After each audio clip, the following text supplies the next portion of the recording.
Good morning. It's now 5 o'clock, and I'm Joan Jones with your top stories. Hey, getting into Nashville on I-40 this morning may take some extra time. News 2's Peyton Kennedy tells us that the interstate is shut down in the westbound lanes for a deadly pedestrian hit and run. According to the MMPD, around midnight, close to 1 a.m., a pedestrian was walking on I-40 westbound when they were struck by an unknown gray vehicle. That vehicle fled the scene. The pedestrian was then struck by a second vehicle that remained on the scene to speak with investigators. Traffic's being diverted off of I-40 at Old Hickory Boulevard and then back on at TriStar Summit Medical Center. We're seeing some big delays in that area, so be careful there. Hunter Biden is now walking back the comments that he made in a YouTube interview about his father taking the sleeping drug Ambien before last year's presidential debate. Hunter later telling ABC News he was not saying his father was taking Ambien immediately before the debate, adding, "I have no idea whether or not he used Ambien while traveling through multiple time zones in the weeks leading up to the debate. My point was that his debate performance was completely out of character then and now." The interview comes 1 year after Biden ended his re-election campaign under pressure from within his own party. That's ABC's Nicole D'Antonio. The woman whose body was found dead in a field in Manchester has been identified now as Alicia Wolf of Orlando, Florida. Her daughter tells Channel 4 that her mom struggled with addiction and was a street worker and had no ties to Manchester or Nashville. So we're just so confused on why she's there, how she got there. I'm not going to get my mom back. I'm not going to get her back. I just want to know what happened. Her family has started a GoFundMe to help cover the cost of funeral expenses. Market numbers brought to you by Beacon Capital Management, online at beaconcm.com. Major Wall Street indexes started the week with a climb into record territory. The Dow was down 19 points at the close on Monday after spending most of the day in positive territory. The S&P 500 gained 9 points to set a new closing high, and the Nasdaq rose 79 points for another record close. The J.P. Morgan Institute found more Americans are moving money out of checking and savings accounts and into investments. Analysis of 4.7 million households found total cash reserves are increasing after including brokerage accounts, money market funds, and certificates of deposit. Microsoft is issuing an emergency fix to its SharePoint software to close off a vulnerability hackers have used to carry out attacks on businesses and government agencies. PepsiCo is launching a prebiotic version of its flagship soda. Pepsi Prebiotic Cola is sweetened with cane sugar and includes prebiotic fiber. The company says it has the same taste while meeting changing consumer preferences. Michelle Franzen, ABC News. Stock futures this morning, pretty flat. We've got Dow futures unchanged, NASDAQ futures minus 60, S&P futures down 7. That is the latest news. Traffic and weather are ahead. I'm Joan Jones, WTN News.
Well, this will make for a nice Tuesday morning headache. We've got 40 westbound closed off Old Hickory Boulevard to Stewart's Ferry Pike. That's 221 to exit 219.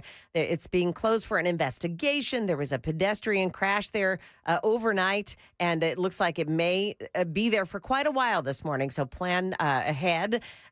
Police are out there, and they are diverting traffic off the roadway this morning and back on. So you will have a way to get around that closure. But again, this morning, it's 40 westbound, closed Old Hickory Boulevard to Stewart's Ferry Pike. Traffic every 10 minutes every morning on Super Talk 99.7 WTN.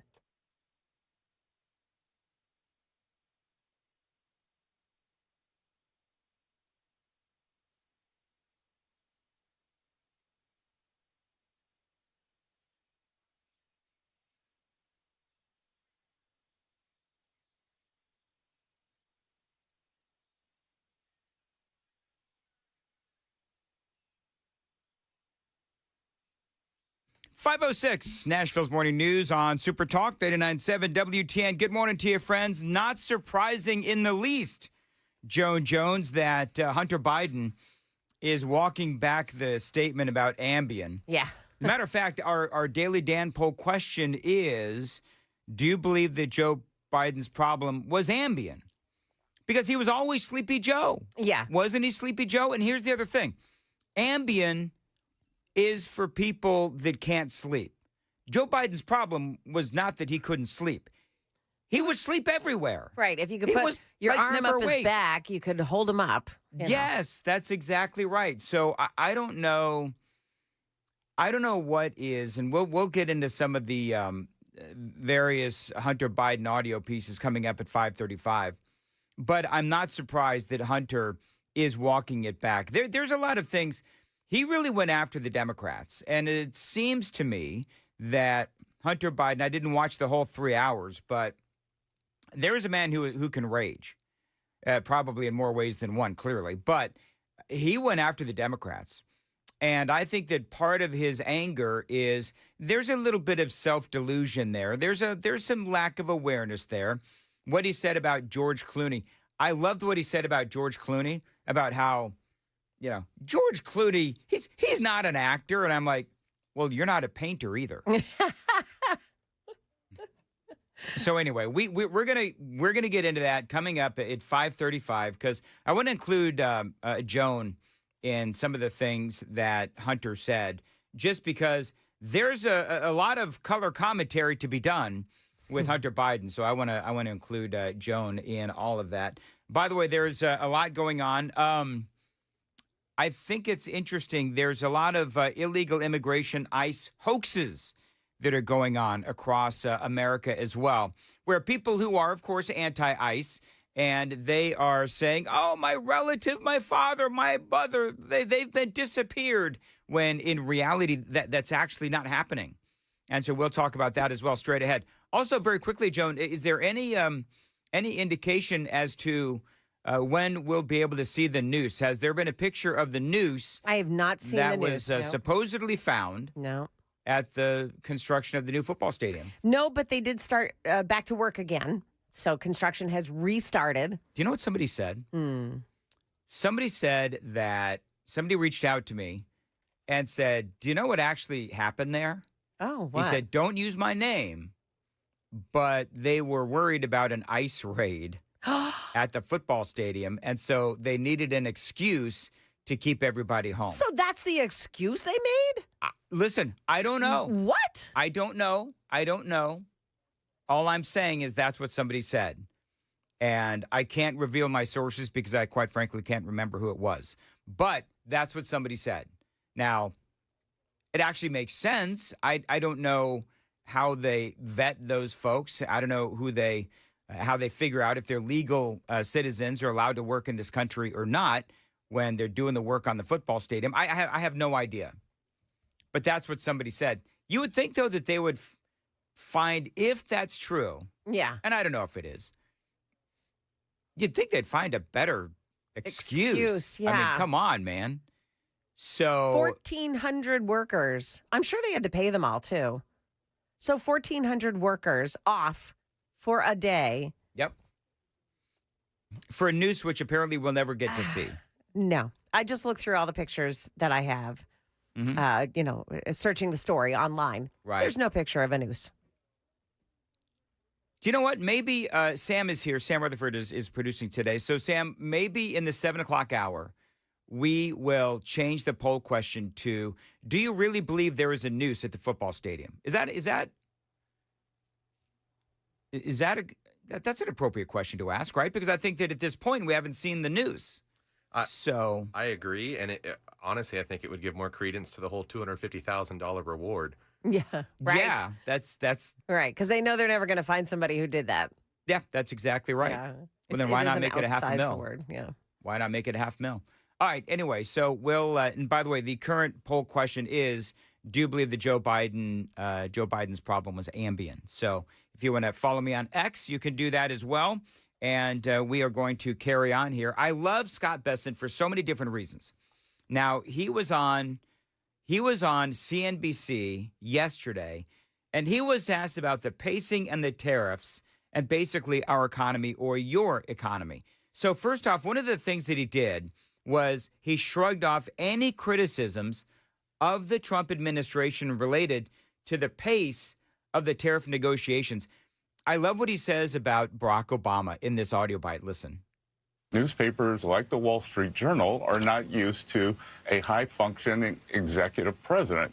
They are used to, perhaps President Biden, perhaps President Obama, who was not as economically sophisticated as President Trump. President Trump solicits a whole range of opinions and then makes a decision. So he takes a lot of inputs, and at the end of the day, it's his decision.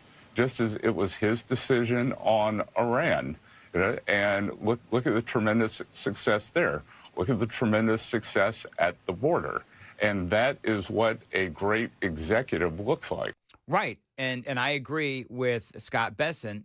You know, the Wall Street Journal just came out with an article the other day about the U.S. economy and regaining its swagger.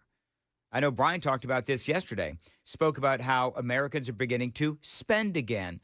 The stock market is doing relatively well. Retail sales are up. Inflation, of course, as you know, despite all of the dire predictions, inflation has not skyrocketed. And thus far, all the naysayers have been proven wrong. And here's the thing about Trump.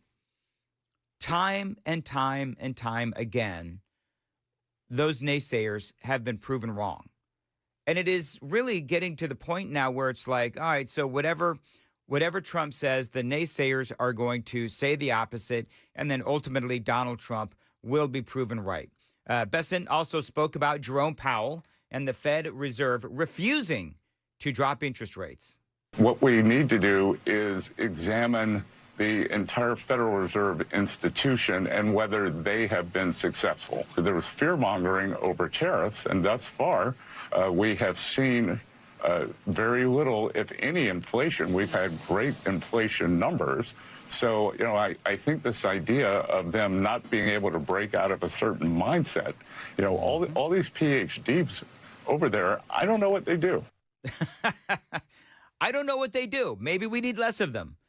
So that obviously is a swipe at Jerome Powell, who is engaged in this battle with Donald Trump over dropping interest rates. Now, right now, the interest rates are like 4.25% to 4.5%. So if you want to buy a house today, by the way, the mortgage rate is somewhere around 6.5% to 7%. Now, that is really high compared to where Donald Trump had it back in his term, which was 2.5% to 3%. A lot of us are holding on for dear life, keeping those interest rates at 2.5% to 3%, not refinancing and so forth. So this impacts everything. Jerome Powell refusing to lower those interest rates, it does impact everything. That is why Donald Trump is saying, you need to lower the interest rates, you dunderhead. Because it does impact everything, including buying, investing, companies, hiring, everything. And so Trump wants Powell to lower those rates because it will spur more spending. That will bring in revenue for the government because of sales taxes, among other things. It would also, by the way, make life easier for the American people, for you, because then we could borrow at a better rate. Now, Trump has basically been saying that the reason why Jerome Powell doesn't want to lower those interest rates is because of politics. I guess they're going to have a meeting. I believe that it is next week, and we'll ultimately see what they do. But Powell, he's got his own version of the story as to why he is not going to lower those inflation rates, the interest rates, I should say. I've got details on that straight ahead. It is 5:15. Time to check the roads on WTN. Still closed this morning on 40 westbound between Old Hickory Boulevard and Stewart's Ferry Pike as they continue investigating a deadly pedestrian crash along the roadway. Also, Ashland City, Little Marrowbone Road east of Higdon Road. It's blocked off there. Looks like a tree fell down into the roadway. Traffic every 10 minutes every morning on Super Talk 99.7 WTN. Thank you, Joan. Joan, do you have a weather forecast in there? Sure. I know that it's going to be HOTT hot. Yeah, and as a matter of fact, there's an area to the north and to the east of Nashville that is under a dense fog advisory this morning. You want to be careful of that. And then you've got dangerous heat today. Index values rising above 105 degrees, in some spots 110. It'll be sunny. Wow. And so it's going to be quite a mess this morning. I know this is going to sound weird. Yeah. But my pool is too hot to swim in. That is crazy. Because I know first world problems, but I'm Yes. just telling you. when I had a pool, I would wait until it was 80 degrees. Then I would swim. So my pool yesterday was at 90. What? My pool That's was 90 degrees. water. I kid you. Well, yeah, but I don't want to take a bath. If I want to take a bath, Right. I'll take a bath. I don't want 90-degree temperatures in my pool. So can you be really wasteful and drain out some of the water and put cold water in? No, with it? I'm not going to do that. Okay. I'm not going to. Are you kidding? You know, my wife yells at me all the time when we get the water bill because of my baths. She's like, "Oh, you waste so much water with your baths." So no, I'm not going to do that and give her more ammunition to criticize her husband. Anyway, I would never. I would never. No, you would never. No.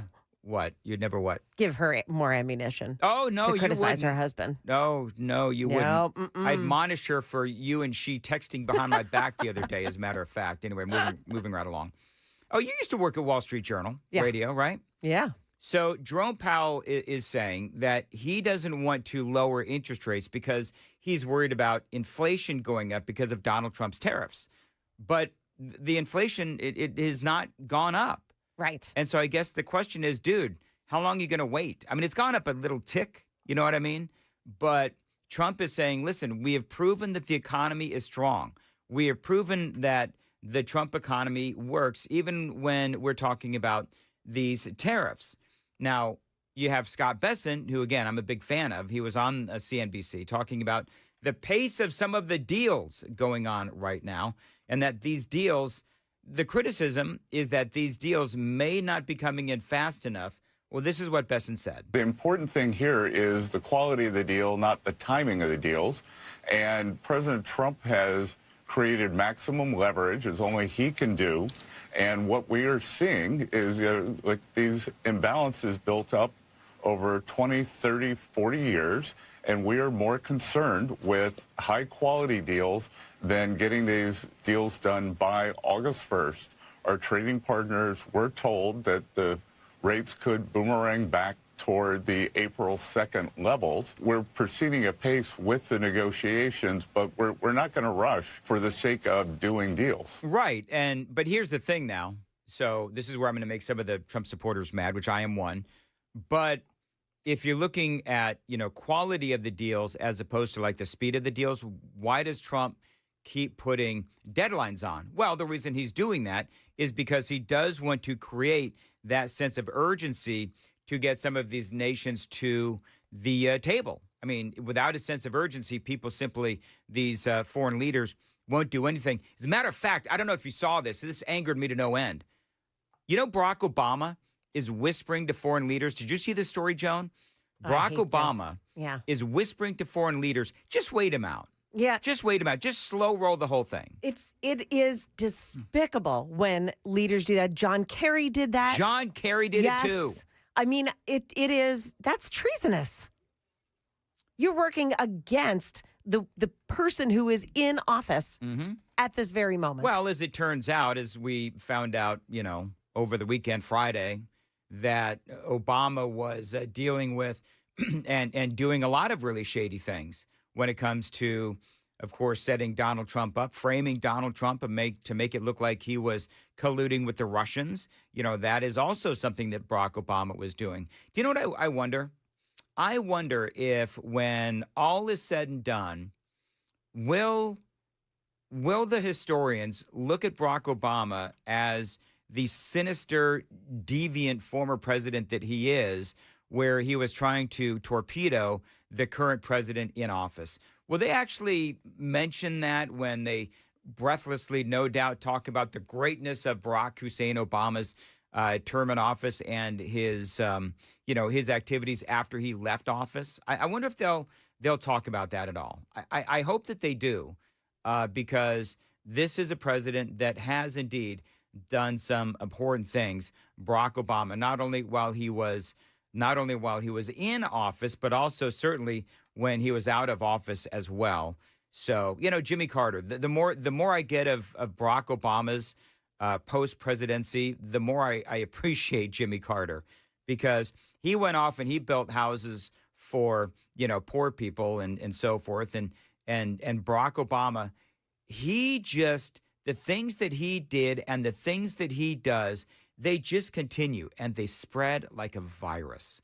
So, listen, I hope Tulsi Gabbard throws his ass in jail. I know that nothing is going to happen. I do know that. I think that the Republicans will do their investigations and all that, but do I think that anything will come of it? Sadly, probably not. It is 5:22 on Nashville's Morning News. Joan, what's coming up? Yeah, we're going to check out that accident on I-40 this morning, see if things are still closed down in that area. Also, Tom Homan promising to flood the zone with ICE agents after a CPD officer was shot during a robbery in New York City. Also, the Republican majority gets slimmer on Capitol Hill thanks to a now former Tennessee lawmaker. All that coming up here at 5:30 on Super Talk 99.7 WTN.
528, Nashville's Morning News on Super Talk 99.7 WTN.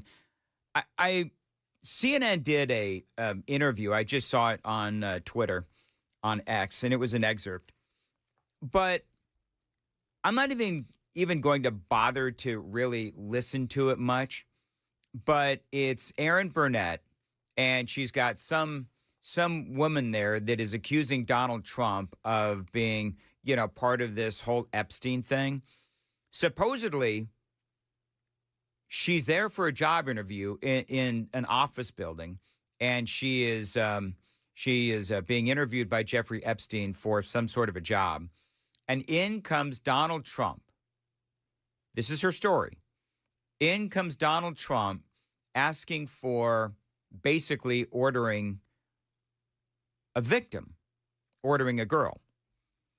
And so that is literally her story. And Erin Burnett is doing a long interview on this. And I guess I've got to just ask the question, do you really think that Donald Trump is that dumb that he would walk into a commercial office building where Epstein works as he's in the middle of a job interview and says, "Hey, Steven, can I get an underage girl for tonight?" I mean, do you really think that's happening?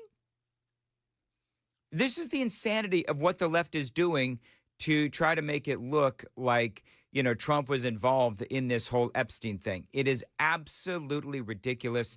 And I could dumb myself down and listen to the audio, almost just as an example of how desperate the Democrats are to try to hang this on Donald Trump. I don't believe that this is going to do any damage to Donald Trump whatsoever unless new information, better than this information, comes forward. It is 5:30, Nashville's Morning News on Super Talk 99.7 WTN, 615-737-9986.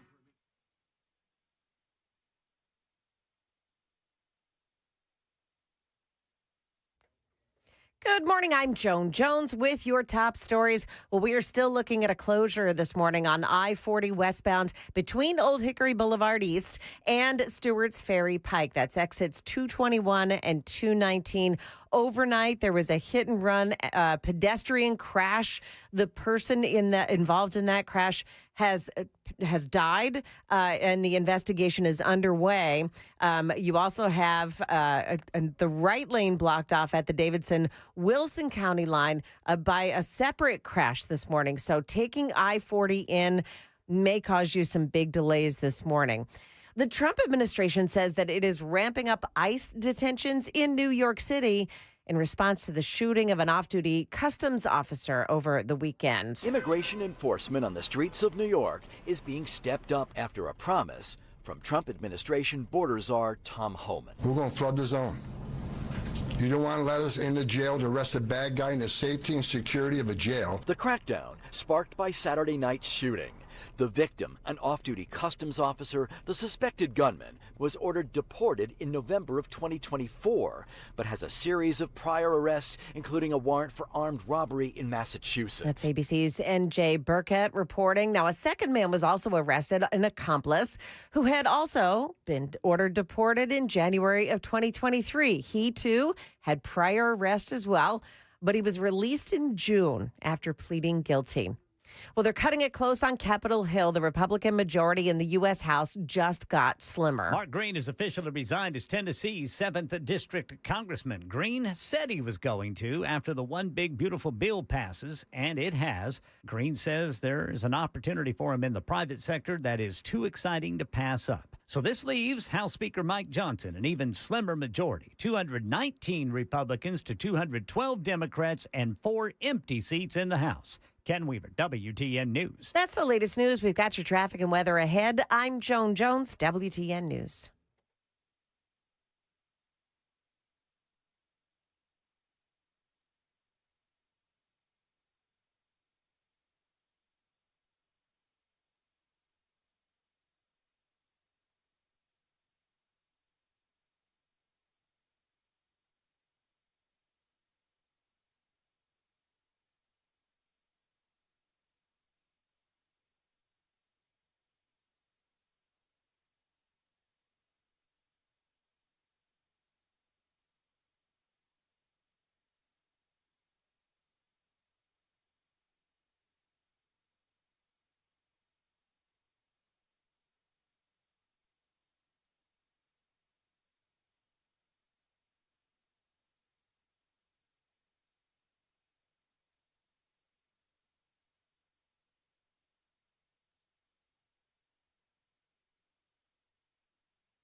So, yeah, it is still closed on I-40 westbound this morning, Old Hickory Boulevard to Stewart's Ferry Pike.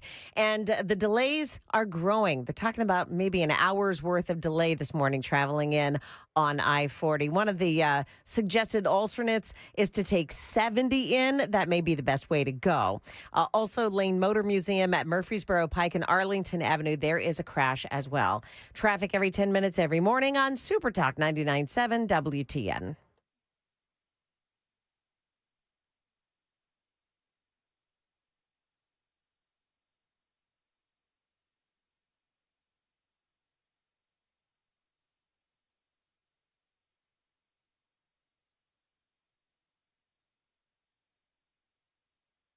.536, Nashville's Morning News on Super Talk 99.7 WTN. Real quickly, Joan, the situation on 40 West.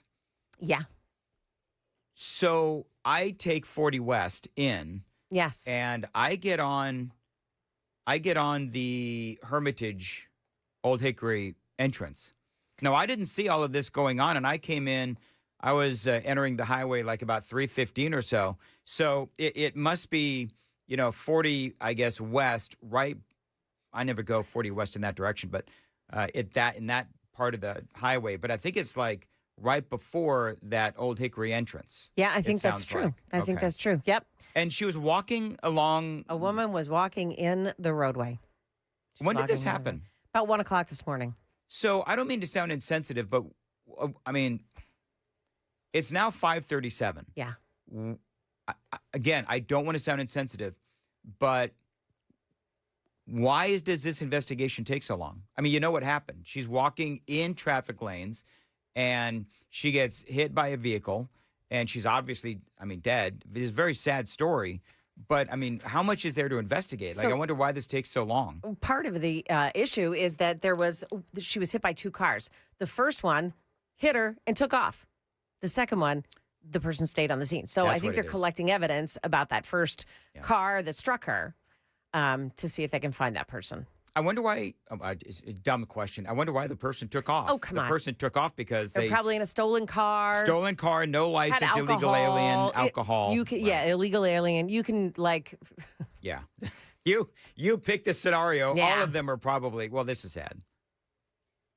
Yes. Do you know how often I see this actually happening when, I don't know about, does this happen with you, Joan? Or in Sam, you can chime in here. Sam comes in. Sam's last name, Joan, is Rutherford? I know. Isn't that amazing? Do you I thought live that in was Rutherford pretty crazy. County, Sam?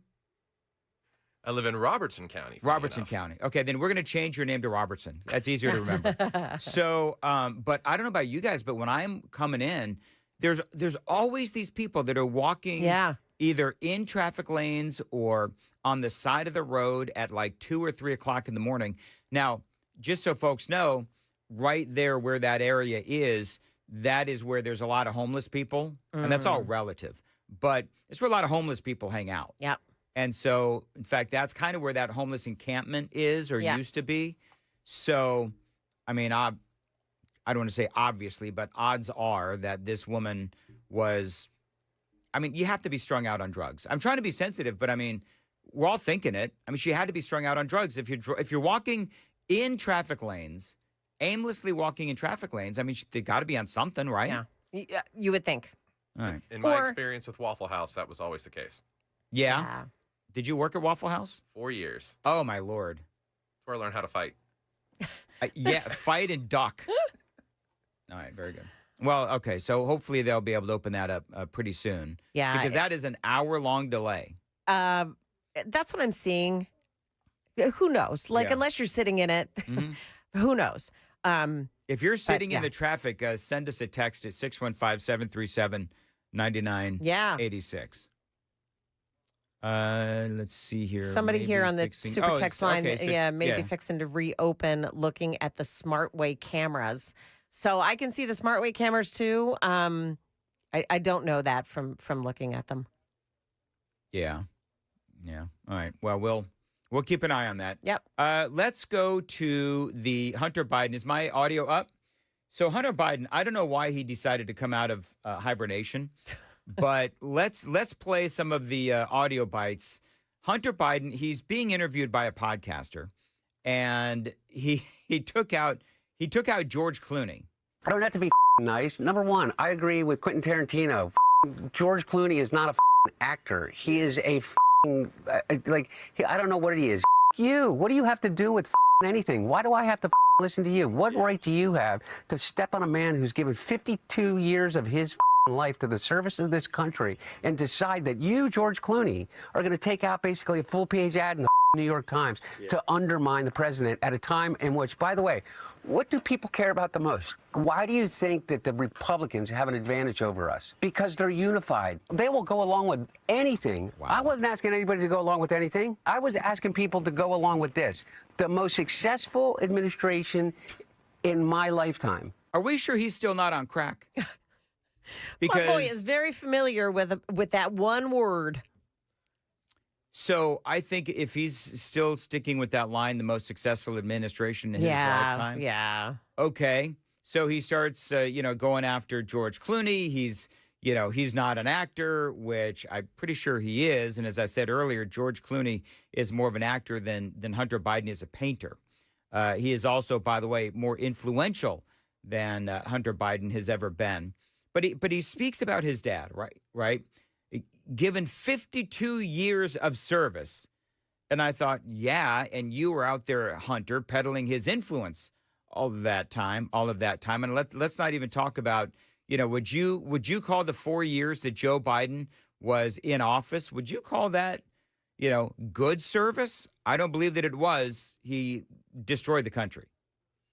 So with all of the catastrophic issues that Joe Biden had, all of those errors that Joe Biden had, where he, let's just go through the litany. Failed pullout of Afghanistan, the COVID deaths, really high inflation rates, all that illegal immigration that we are still trying to deal with. And his own party forced him out.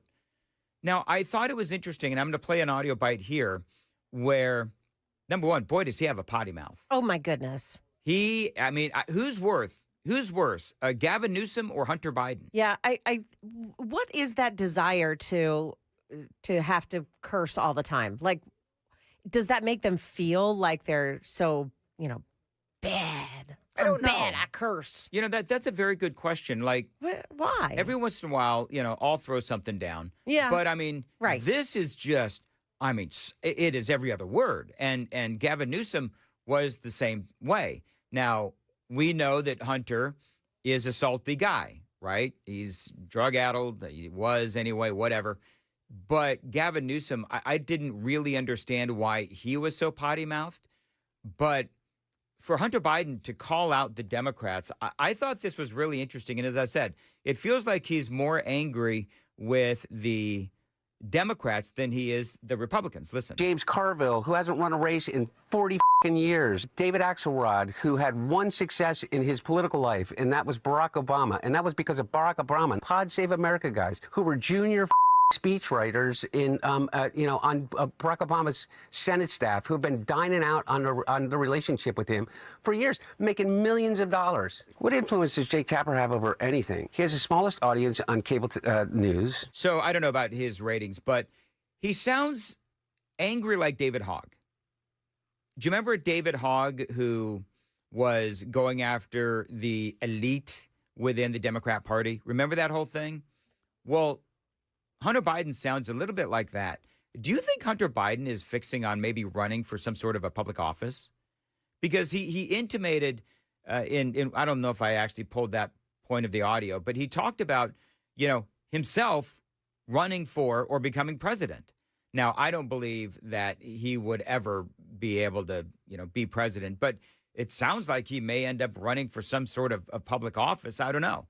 But they also spoke about, and by the way, he does have a point.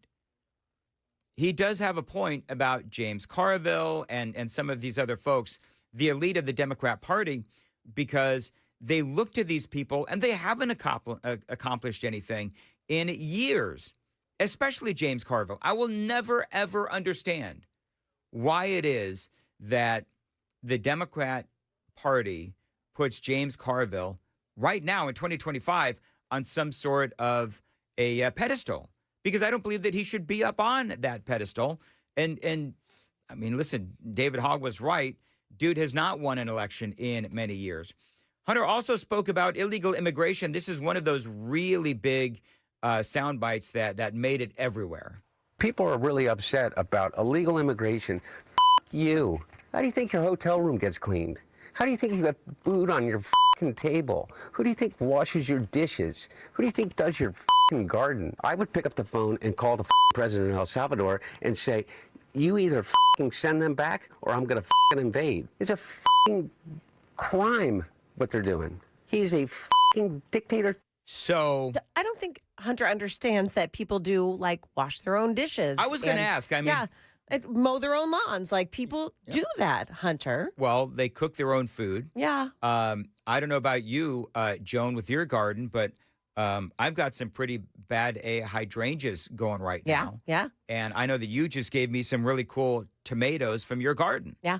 I do that myself. I even weed the garden by myself. Amy and I weeded the garden Sunday morning in the blazing hot temperature. Well, F you, mister. Amy and I were out there picking up our own weeds from our garden. So, yeah, I don't know what, well, I do know what Hunter is smoking. It is crack. By the way, he did also. Parmesan. What's that? It's Parmesan. Right out of the carpet. That's what it is. Yeah. By the way, he also denied that the White House cocaine was his. That's what he. Oh, during this interview he did? Yeah. Oh. But you know what I thought was interesting? Because he just talked about illegal aliens and who's going to cook your food and do your dishes and all these things. Here's what I would say is that Nancy Pelosi once famously said, we need illegals to pick the crops. Kelly Osbourne said, who is going to be cleaning your toilets? Right. Jasmine Crockett has said a lot of these same things as well. It is so stunning. These Democrats have such a low opinion of this group of people, illegal aliens, they so clearly loathe. And the only thing I believe that they believe that illegal aliens are good for is, you know, things like this, or migrants, things like this, and of course, voting as well. I mean, that's kind of how they see this group of people, whether we're talking about, you know, illegal aliens or migrants, because the migrants come in and they do a lot of really good work, whether it is construction or whatever it is. But for these folks on the left, when they talk about cleaning the toilets, picking the crops, and all of these other things, I don't know. Nobody ever seems to, on that side of the aisle, they don't seem to understand that could be seen as insulting to an entire group of people or whatever. They spoke about the laptop. Okay, this is a great soundbite. Here's Hunter Biden on the laptop. What is it that you think the laptop proves, or what you call the laptop? So everybody has a laptop. So when they say Hunter Biden's laptop, what is it that they're talking about? Do you know? Everybody has a laptop. Everybody has a cloud. I'm assuming not. No, not everybody has a laptop. Everybody has a digital life. Almost everybody has a digital life. Everybody has a digital life, pretty much. And that includes voicemails and pictures and text messages and emails and location data and, you know, everything. Everybody, you do, everybody that is here right now. By whatever means, they got my digital footprint going back decades. So your digital footprint included all of these naked photos and him with prostitutes and doing drugs and all that stuff. He had all kinds of business dealings on the laptop as well. They did have emails that, at least to me, proved that he was trying to peddle the influence of his father. And the laptop, by the way, was ignored by the media until it was way past time that it mattered. Until after the election of 2016, when they finally admitted that the laptop was real. And the other thing is, Hunter, he left it at a repair shop in Delaware. Yeah, for months. With all of those photos, all of those naked photos of he and prostitutes, and the evidence that was on there as well. And also, let's not forget, when Hunter says I'm air quoting here, a digital footprint, he recorded almost every conversation that he had. That's also a big part of it. I thought that was creepy way back when, where it's like, and you ever have people like this, Joan? And it's the conversations that he was having with the prostitutes. Yes. Yeah, telling them what to do. Ugh. Yeah, there was that. So creepy. Mm-hmm. But that's Hunter Biden for you. Yeah. Now, this is, at least to me, because there's, again, there's like a 3-hour conversation. And he also spoke about his dad on Ambien. I know exactly what happened in that debate. He flew around the world, basically, in the mileage that he could have flown around the world 3 times. Yeah. He's 81 years old. He's tired as shit. You give him Ambien to be able to sleep. He gets up on the stage, and he looks like he's a deer in the headlights. So Ambien, and by the way, you noted that he has now had to He's walking retract it that. back. He's walking that. Yeah. He's running that back. He actually went to ABC News to say, hey, you know that thing I said about Ambien? Yeah, I didn't really mean that. I was on crack when I said it. So Ambien, just so folks know, is used to treat insomnia, which makes no sense because Joe Biden, there's a reason why Donald Trump called Joe Biden Sleepy Joe Biden. It's because the dude would fall asleep anywhere. So that to me is a little inaccurate, saying that he, was on Ambien because of insomnia. Here's the thing, is that Ambien, if he was on Ambien, well, Ambien will impair your thinking and your reactions. So that would be a problem if an American president was on Ambien, whether it's Donald Trump or Joe Biden. I don't care who the president is. If you're on Ambien, one of the side effects is that it impacts your reactions and your thinking. And so that would be an issue, would it not? Have you ever been on Ambien, Joan? I never have. Never, no. I knew a guy that was on Ambien. He was a talk show host, and he was a little out there. Didn't last really? long, actually. Yep. I don't know. I think all that stuff kind of catches up with you. Yeah, if we had a president of the United States that was on these kinds of medications that could have impaired his thinking, impaired his reactions, anybody else find that alarming? I certainly do. And that might be, and by the way, Ambien is not an over-the-counter. It is a prescription. I'm sure they have generics. Oh, I didn't realize that. Yeah, so that might be another thing that Dr. Kevin O'Connor will probably plead the fifth about. Yeah. Is did he prescribe Joe Biden Ambien? So I don't know. The whole thing, and I'm trying to figure out why he did this anyway. Like, what was the whole point of Hunter Biden coming out and having these speeches, having these conversations? What was the point? I don't know. He needs to move more paintings. He needs to move more paintings. Maybe he wants to run for president. He said something about if I were president, I would go and do something. He would invade El Salvador. Is that what he said? Something about invading El Salvador? Yeah, release all those prisoners or we're going to come effing invade you. All right. So there you go. Yeah, he seemed to take out the Democrats far more than he took out, than he would take out the Republicans. All right, real quickly, you can find us anywhere. I got to do this, Joan, once an hour now. Once an hour? Yeah. Okay. Watch us on YouTube, Facebook, Rumble, X, 997WTN.com. You can listen on all the streaming apps. You can listen to the podcast, Mostly Peaceful with Dan and Chris, on YouTube and whatever app you may use for online streaming and podcasts. On the radio, of course, 997WTN.com. The super text line, very active this morning at 615-737-9986. Thank you for that. Helps the host's ego. And that's what we're all about here. Well, that's what the super text line is about. It helps my ego. Tells me that people are listening, even when they hate me. And that's all fine, well, and good as well. All right, Joan was coming up at 6. Well, it turns out that Super Texter 2858 was so right. 40 is now open again. 40 westbound is open. Still some big delays to get through after this crash investigation this morning. But 40 is open again, but it's going to be very slow for you. Also, coming up, a portion of Tennessee's abortion law just struck down by a federal judge. Those stories coming up here at 6 o'clock on Super Talk 99.7 WTN.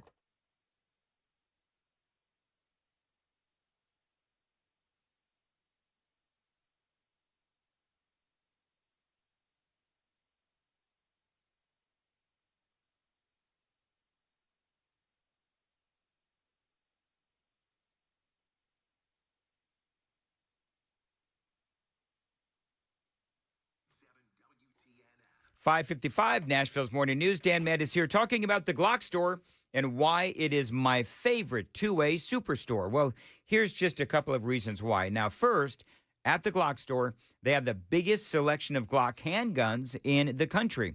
Now, when they say every Glock in stock, they're talking about every model, every version of Glock that is out there. And the custom Glocks, they truly are works of art. It is worth the drive to the Glock store just to check them out. Second, the people there at the Glock store, they're not just Glock experts. They are Glock aficionados. They love talking about Glocks. They love teaching about Glocks as well. Glock accessories, Glock performance products. You'll never feel rushed or like you're asking too many questions at the Glock store. They've got employees who literally, I kid you not, they drive in from Kentucky every single day just because they love working at the Glock store. Check them out online, glockstore.com. The Glock store, minutes from the airport, worth the drive from anywhere.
Six 5:59, Nashville's Morning News on Super Talk 99.7 WTN. All right, we got a lot coming up here in the 6 o'clock hour, including a big update on illegal immigration. It is all straight ahead on WTN.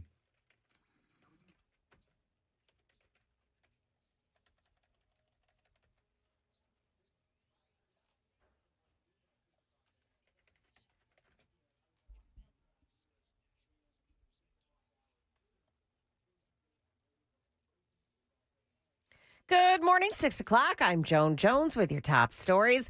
Things are getting back to normal on I-40 this morning. The roadway has now been open. All lanes are available to traffic. This was after that pedestrian crash this morning that took out all the lanes near Central Pike this morning because of the pedestrian crash that happened at 1 o'clock in the morning. We'll have more information on that crash. It was a hit-and-run crash in which a woman was killed.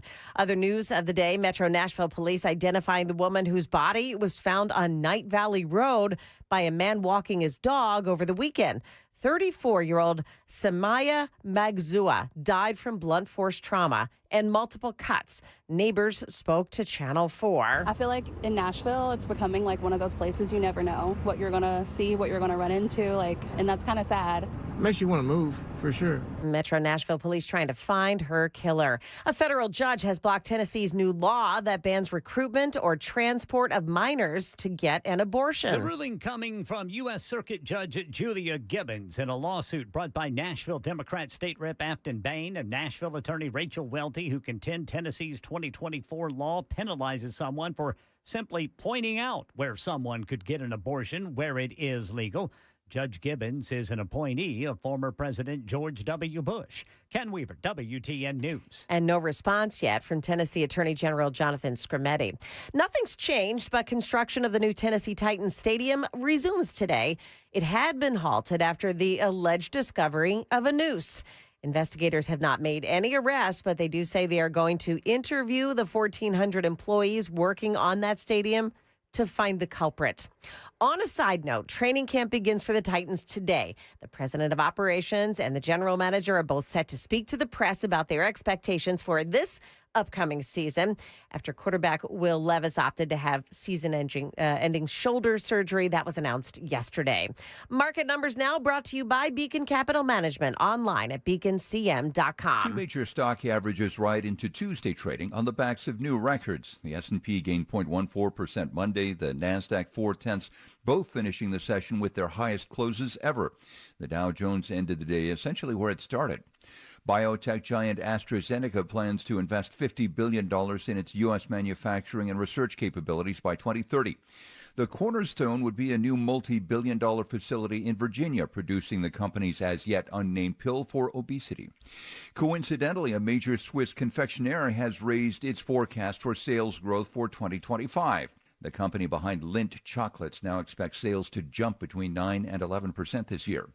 Southwest Airlines' signature open seating system is nearly gone. Customers can start buying assigned seats next week for flights in January and beyond, making the airline born on the back of a cocktail napkin in 1966, pretty much like all the others. Jim Ryan, ABC News. Stock futures this morning are a bit lower. The Dow futures down 15, the NASDAQ futures falling 53, S&P futures down 6 points. That's the latest news. Traffic and weather next. I'm Joan Jones, WTN News.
Well, you do have the closure on I-40 westbound side open once again this morning. So traffic is flowing.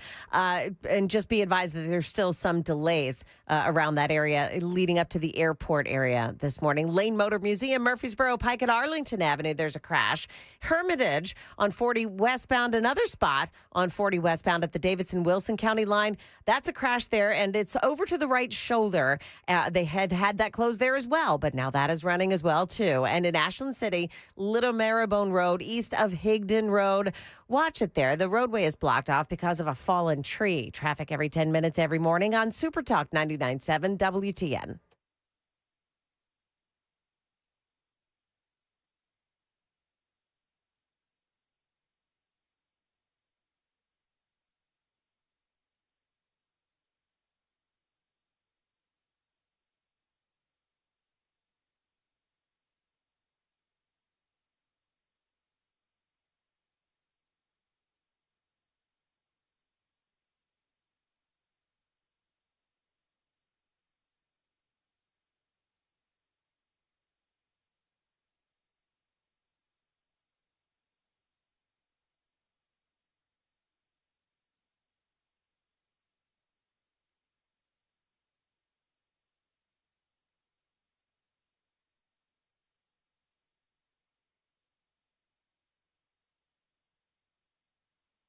.607, Nashville's Morning News on Super Talk 99.7 WTN. Welcome on in.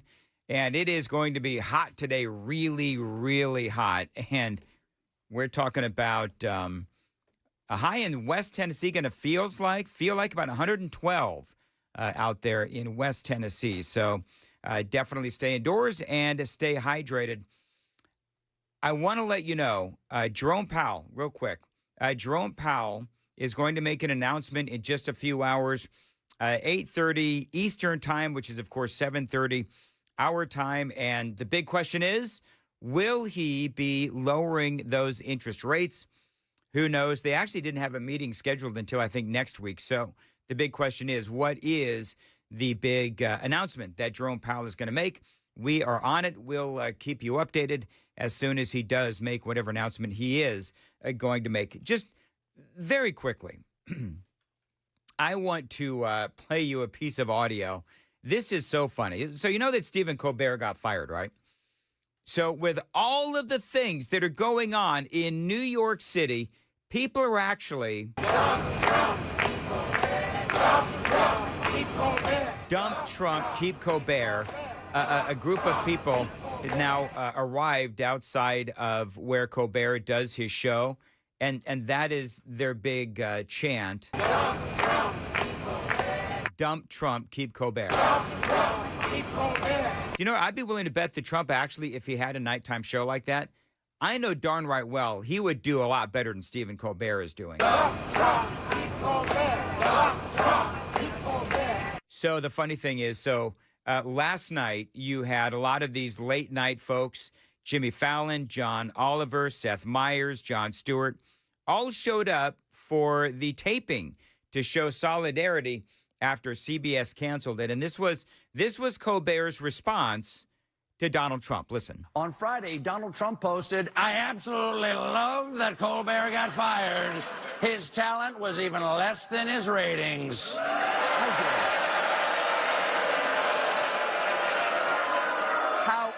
How dare you, sir? Would an untalented man be able to compose the following satirical witticism? Go yourself. Ooh, good one. Do you know what's funny? I was thinking about this, where you have, and the overnight guys were talking about this too, where you have Stephen Colbert, and they got 200 plus people working on that show. And this is like an hour-long show. If you think about the Colbert Show, basically what is it? It is a comedian.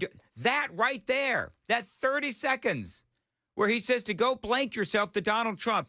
Really? It took 200 people to come up with that? And so now, of course, Stephen Colbert gets to be the martyr, right? He gets to be the martyr when in reality, his show, and nobody on the left wants to talk about this, but people on the left, they're ignoring the fact that this show was $40 million underwater. I watched this whole thing with Jon Stewart. He did a whole monologue on it, didn't talk about how it was $40 million underwater, or that it was overstaffed, or that even though it did have some decent ratings, they were finding it harder and harder to make money on the show. Stephen Colbert himself was making, what, $15 to $20 million, and I didn't see him wanting to give up any of his salary so that, the network could actually make money on his program. And as I have been talking about, the Paramount, CBS, they're in negotiations to either sell or merge with this company, Skydance. When those things happen, because this also happens in radio, they go through everything like a fine-tooth comb. And if there's a show that is not making money, then you know what? Even if it's hosted by a guy like Stephen Colbert, even if it's a famous brand like The Late Show, guess what? It's going to be canceled.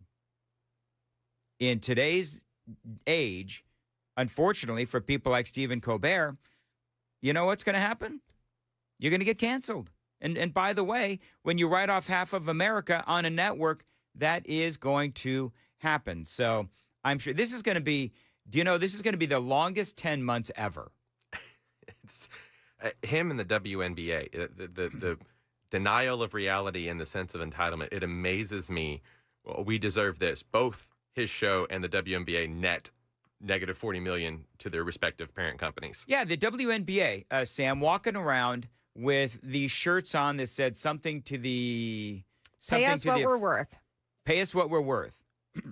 Well, I mean, if people aren't watching your league and people aren't going to your games, well, then what are you worth? I mean, honestly, right? What are you worth? If what you're providing on the court is of no interest, generally speaking, to the American people, then you're not worth much. Is that mean to say, or is that reality? It's reality. They're still making six figures, and they complain that they don't get rights to their jersey sales. Well, it's because you're a deficit to the NBA, who subsidizes your existence in the first place. You still get the top-tier medical treatment. You get all the same perks of travel on a six-figure salary. Yeah, go. You want to go make six figures, or you want to go, do something else where they will pay you for what you believe that you're worth. You go right on ahead. Now, 6:13, Nashville's Morning News. Do you know that there's a bunch of ICE hoaxes going on? Where you have people on the left and they're out there screaming, they're taking to the streets, oh, ICE and Tom Homan, they're disappearing our friends and our relatives and all of this other stuff. It's actually not happening. And one of those has been exposed. I'm going to talk about that straight ahead. And I love, love, love what Tom Homan had to say about this Border Patrol agent off duty that was ambushed by a couple of illegal aliens. It is all straight ahead at 6:14. Heading up to 6:15, time to check the roads on WTN.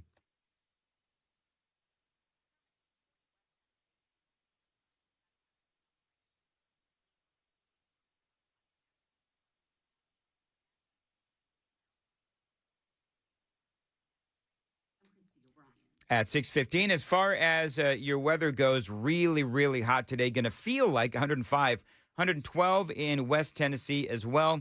Extreme heat advisory as well. Very dangerous this afternoon. I cannot imagine what it's going to be like to work outside. And good luck to those that do. And, my hat's off to you. Just obviously stay hydrated. So these ICE hoaxes that has been going on. Latest one is you have all of these illegal aliens that are said to being disappeared. You got people on the left, you got people in the community talking about how illegal aliens are being disappeared. That Donald Trump's henchmen, ICE, they are randomly grabbing citizens, which they're not citizens, off the street, never to be seen or heard from again. Listen to this. This is from, I think it was Fox News. It appears another hoax has been attempted. Family members of an 82-year-old Chilean man in Pennsylvania went to the media claiming ICE arrested him while renewing a green card in Philadelphia, and that he died in ICE custody, that he was secretly deported to Guatemala. And of course, if you know anything about these kinds of stories, they do tend to go viral online, like this one. The only problem is that it wasn't true. The only problem is that it was apparently all made up by the family. And the family has now gone dark and stopped responding to the press. Here's what happened according to Bill Malucci and Fox News. According to the original story, ran in the Morning Call, an Allentown, Pennsylvania newspaper. Now, that's the story. So then, of course, Fox News and other media outlets started to check on this family story. Records in Chile show a man with his same name and the date of birth died in Chile in 2019. Guatemala says they have no record of him being deported to their country. That was another part of the story, reportedly now false. Department of Homeland Security says there is no record of this guy appearing at any green card appointment in the Philadelphia area, and they say that ICE never arrested him. Another part of the story proven false. Department of Homeland Security says they never deported him, and their only record of him entering the U.S. is in 2015 from Chile via the visa waiver program, not an asylum grant from the 1980s, as the family claimed. In other words, every piece of story that this family went to the media has now been proven false. His granddaughter claimed he was sick in a Guatemalan hospital with pneumonia after ICE deported him, and that he was traumatized after first claiming he was dead, by the way. A doctor at the hospital there in Guatemala says there's no record of this guy anywhere. So this is happening, where ultimately what they're doing is they are just making these stories up out of nothing. And the whole point is to make ICE look bad. The whole point is to demonize ICE, and the whole point is to demonize Donald Trump. By the way, attorneys for Kilmar Abrego Garcia are asking that this is interesting, that he stay in jail so that ICE won't deport him. Now, I don't know how much it costs to keep someone like Kilmar Abrego Garcia in jail as opposed to releasing him and then they can deport him. But I say that they release him and then deport him because I don't want our taxpayer dollars going to keeping this guy safe and in jail. This is from the Tennessean. While defense attorneys say Abrego Garcia has a right to be let out of jail, they say immigration authorities plan to apprehend him and begin deportation proceedings if he is released. So release him and deport him. They say the month-long delay gives Abrego Garcia time to evaluate his options and determine whether additional relief is necessary. This dude should not be living off the taxpayer's dime for another month. He should be deported, and he should be deported to whatever country we say that he should be deported to because he is here illegally. And he's been busted for human trafficking. Remember all of that. So we'll see what the judge says about that. That is sort of an ongoing story. Meantime, we do have the story, that horrible story about what happened in New York, where that off-duty Border Patrol officer was ambushed. It was a robbery gone bad, and the guy ended up being shot in the face by these two guys. I think they were from the Dominican, and they tried to rob him, and the guy got shot in the face. The Border Patrol agent was able to return fire, and one of the guys was dropped off at the hospital. I think that they've got both of these guys now. Tom Homan, though, is ticked. I'll say it again, sanctuary cities are sanctuaries for criminals. And I'm going to work very hard with Secretary Noem to keep President Trump's promise and his commitment several weeks ago that sanctuary cities are now our priority. We're going to flood the zone. You don't want to let us into jail to arrest a bad guy in the safety and security of a jail. You want to release him into the street, which makes it unsafe for the community, makes it unsafe for the officer, makes it unsafe for the alien. Anything can happen on a street arrest. So what we're going to do, we're going to have more agents in New York City to look for that bad guy. So sanctuary cities get exactly what they don't want, more agents in the community and more agents in the work site. If we can't arrest that bad guy in the safety and security of the county jail, then we'll arrest him in the community, and we'll arrest him in the jail.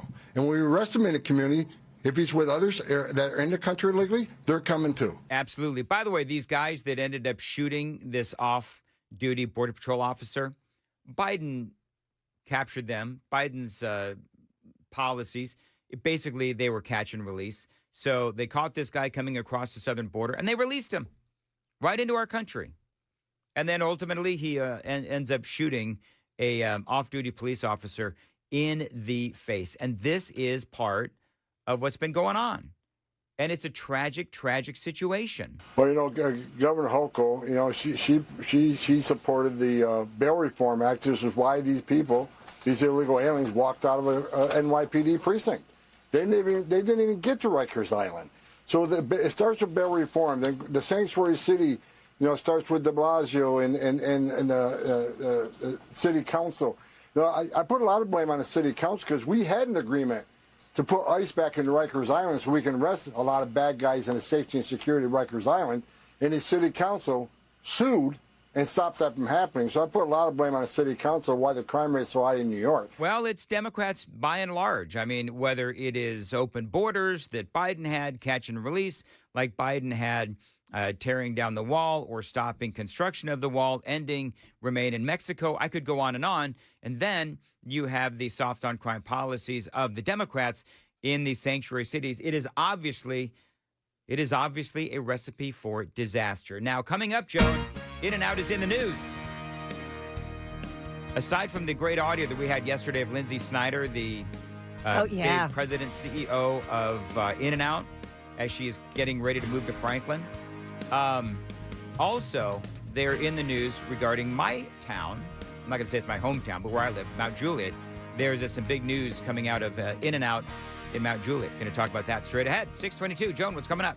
Yeah, we've got our eye on I-40 this morning where there was a deadly crash overnight, and we'll take a look at the scene there now. Also this morning, a father from Canada is in big trouble after telling police that his daughter was abducted. Police have now charged him with her murder. Those stories coming up here at 6:30 on Super Talk 99.7 WTN.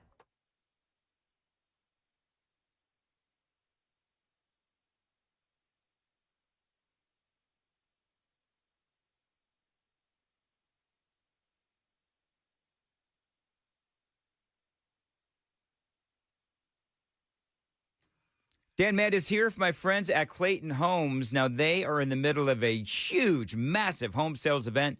It is going on right now. You can save up to $5,000 instantly on your home purchase at Clayton Homes Sign and Save Sales event. You can also save up to $2,500 on a single section home as well, or $5,000 on that multi-section home.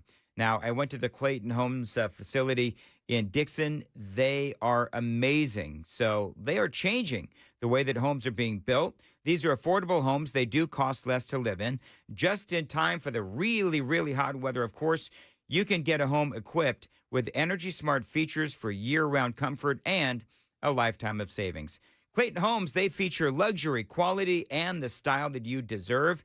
And don't forget about that great deal going on right now. You can save $5,000 on your next home purchase with Clayton Homes and their Sign and Save sales event.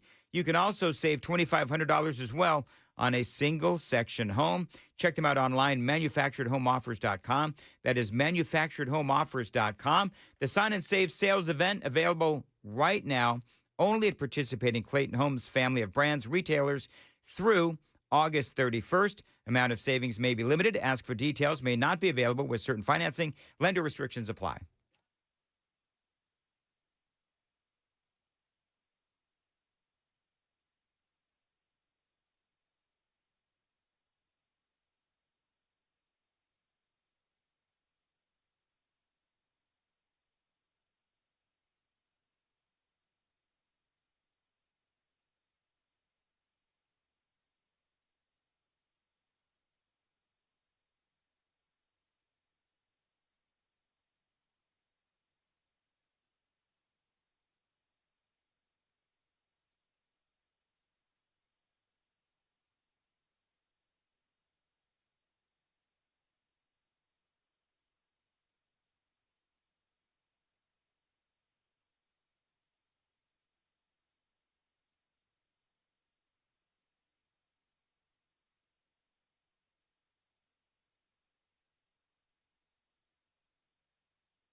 Dan Mandis here for USS, United Structural Systems. I've been telling you about these folks for years.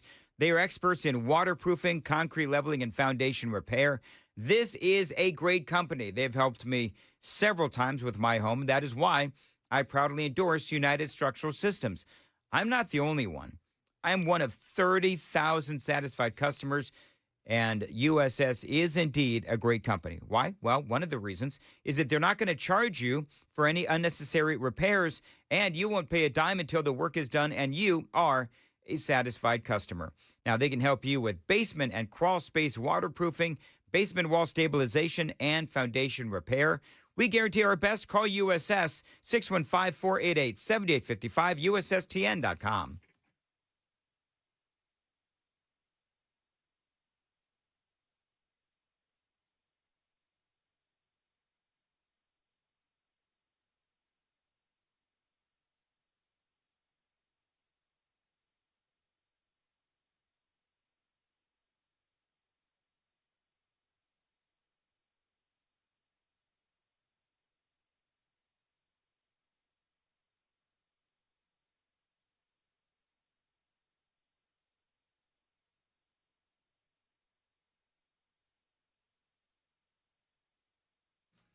.629, Nashville's Morning News on Super Talk 99.7 WTN. The Tennessean reports that In-N-Out has backed away from a Mount Juliet location. No. Do they not Is know? your heart broken? I am a little heartbroken. Yeah. I mean, I've been advocating for In-N-Out. The only reason this was left out of the interview that they did with Lindsay Snyder, but she said that the only reason why they were moving here, the reason why Tennessee fell onto their radar was because some knucklehead talk show host kept talking about it in Nashville. And then they decided at that point, you know, because the whole thing went viral. This was before you guys showed up, but the whole thing went viral. We got on In-N-Out's radar, and then they decided to move here. That all happened. And for whatever reason, they didn't include that in the big podcast interview that she. Anybody buying this? No? Are you joshing with us? I'm kidding. Yes. Oh my gosh. You were not taking me seriously. I did. I think a lot of people also did, and I'm sure they're going to talk about it on the super text line. I think that that Ambien that Hunter Biden was talking about with Joe, I think you've actually been taking it. No. It is 6:30 on WTN.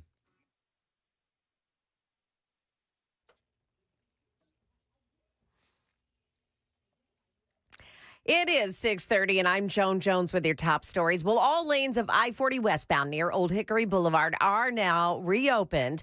They had been closed down around 1 o'clock this morning and stayed that way for 4 hours after a woman walking in the roadway was hit. Now, that car that hit her took off, but another driver saw what happened and called 911. The woman's identity is not yet known. A woman who admits to taking prescription drugs before causing a head-on crash is now charged in the death of her own 3-year-old daughter. Here's WSMV4's Holly Thompson. Now, police say 3-year-old Kaylee Norwood was in the car with her mom and her 2-year-old brother last Wednesday. Police say her mother, Carlisha Norwood, was weaving in and out of traffic and then hit a pickup truck head-on. Kaylee and her brother were taken to the Children's Hospital with life-threatening injuries. Kaylee died Sunday. Now, we have no update on the little boy's condition. A father from Canada pleads not guilty after being charged in the death of his 9-year-old daughter. ABC News Chief Justice Correspondent Aaron Katersky says he falsely told police that she had been abducted. Police issued an Amber Alert Saturday night, but say they quickly determined Luciano Fretolin's story did not hold up. Melina Fretolin was found dead Sunday morning in a remote pond. The two had been driving home to Montreal from a seemingly normal vacation in Connecticut and New York City. And the little girl's mother had custody. She tells police she wasn't worried about her safety with the dad. The White House has removed a Wall Street Journal reporter from the press pool for President Trump's upcoming trip to Scotland. This comes after the Journal's largely panned story about a bawdy birthday letter to Jeffrey Epstein. White House Press Secretary Carolyn Leavitt calling that story fake and defamatory conduct. That is the latest news, traffic and weather next. I'm Joan Jones, WTN News. Thank you, Joan. 6:32. Dan Mandis here for Specialty Coatings. Listen, if you own a business and your floor leaves a lot to be desired. That is a reflection of your business. Specialty Coatings, they can help you. Now listen, they specialize in concrete floor coatings and polished concrete as well. They've been doing this for 30 years, and you've probably walked on some of their incredible concrete floor coatings that they've done in all these major sports stadiums across Tennessee. Not only the sports stadiums, but arenas, convention centers as well. Just last year, Specialty Coatings in Nashville, they installed over 1 million square feet of coatings for businesses across Tennessee. Those buildings do include manufacturing, warehouses, airplane hangars, retail, and a whole lot more. Go to their website. It is specialtycoat.com. That is specialtycoat.com, and see some ideas. See what they can do for you, specialtycoat.com. You can also email them, sales@specialtycoat.com. Call them, tell them Dan told you to reach out, 615-591-9491. No matter how bad your floor looks, Specialty Coatings can fix it, and each project is customized to your building, your business, and your needs. That website, one more time, get some ideas, specialtycoat.com.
.635 Nashville's Morning News on WTN. Mark Spain, real estate. Listen, if you're thinking about selling your home, right now is the time with Mark Spain Real Estate's guaranteed offer. You can sell your home quickly and for maximum value. You can make the most of your summer by selling your home with that guaranteed offer from Mark Spain. You can skip all the hassles of a traditional home sale and sell your home quickly without the stress of showings, open houses, or costly repairs. You can move when you're ready. They've got over 13,000 five-star reviews, and you can trust the top real estate team in America to sell your home stress-free and for the most money. Call them, 855-299-SOLD, 855-299-SOLD. You can find them online anytime, markspain.com, to get a guaranteed offer on your home today. That's markspain.com, and start packing.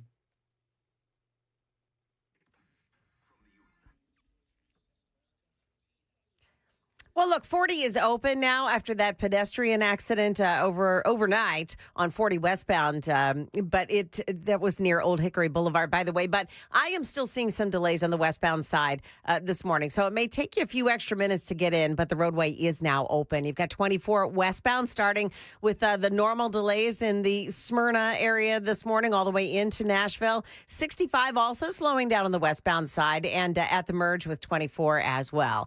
Traffic every 10 minutes every morning on Super Talk 99.7 WTN.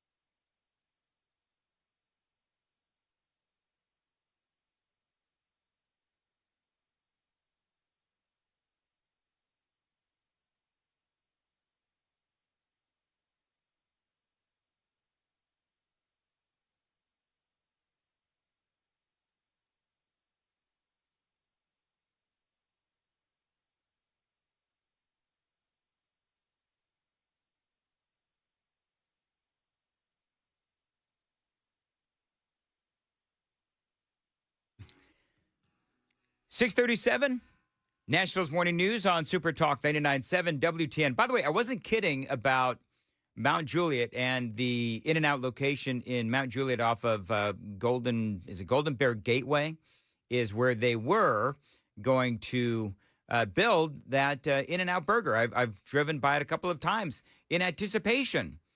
And for whatever reason, they have decided. Amy said maybe it's because of the rock out there. I don't know if it's because of the rock. Hang on, then. What part was the joke? When I said that the only reason they're moving here is because of some knucklehead talk show host in Tennessee has been advocating for them for 11 years. Understood. See, I'm glad you clarified, because I think everybody still thinks that it was a joke that they're not going to come to that location.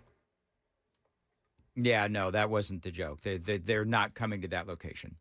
Do you think when Lindsay Snyder moves here, actually, and she goes out to maybe some of the other restaurants in Franklin, are people going to say, why is she not eating at In-N-Out? I wonder if she gets bored of eating at In-N-Out. I can't imagine that myself. But, I mean, can you imagine? You are shamed if they find you eating at like a Del Taco or like a McDonald's. That'd be actually very interesting. You know what? If she would ever do an interview with yours truly, I would actually ask her that. I would ask her, do you actually eat at other fast food places? And which ones? And which ones?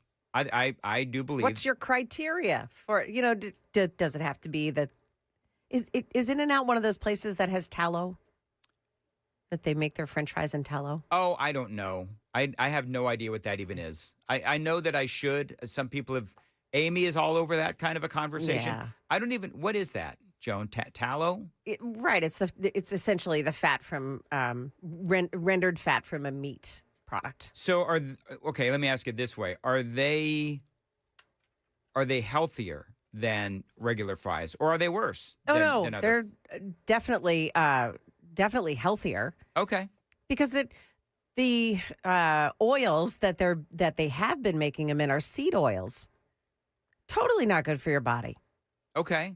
So tallow is definitely, also, it tastes better. It tastes a lot better.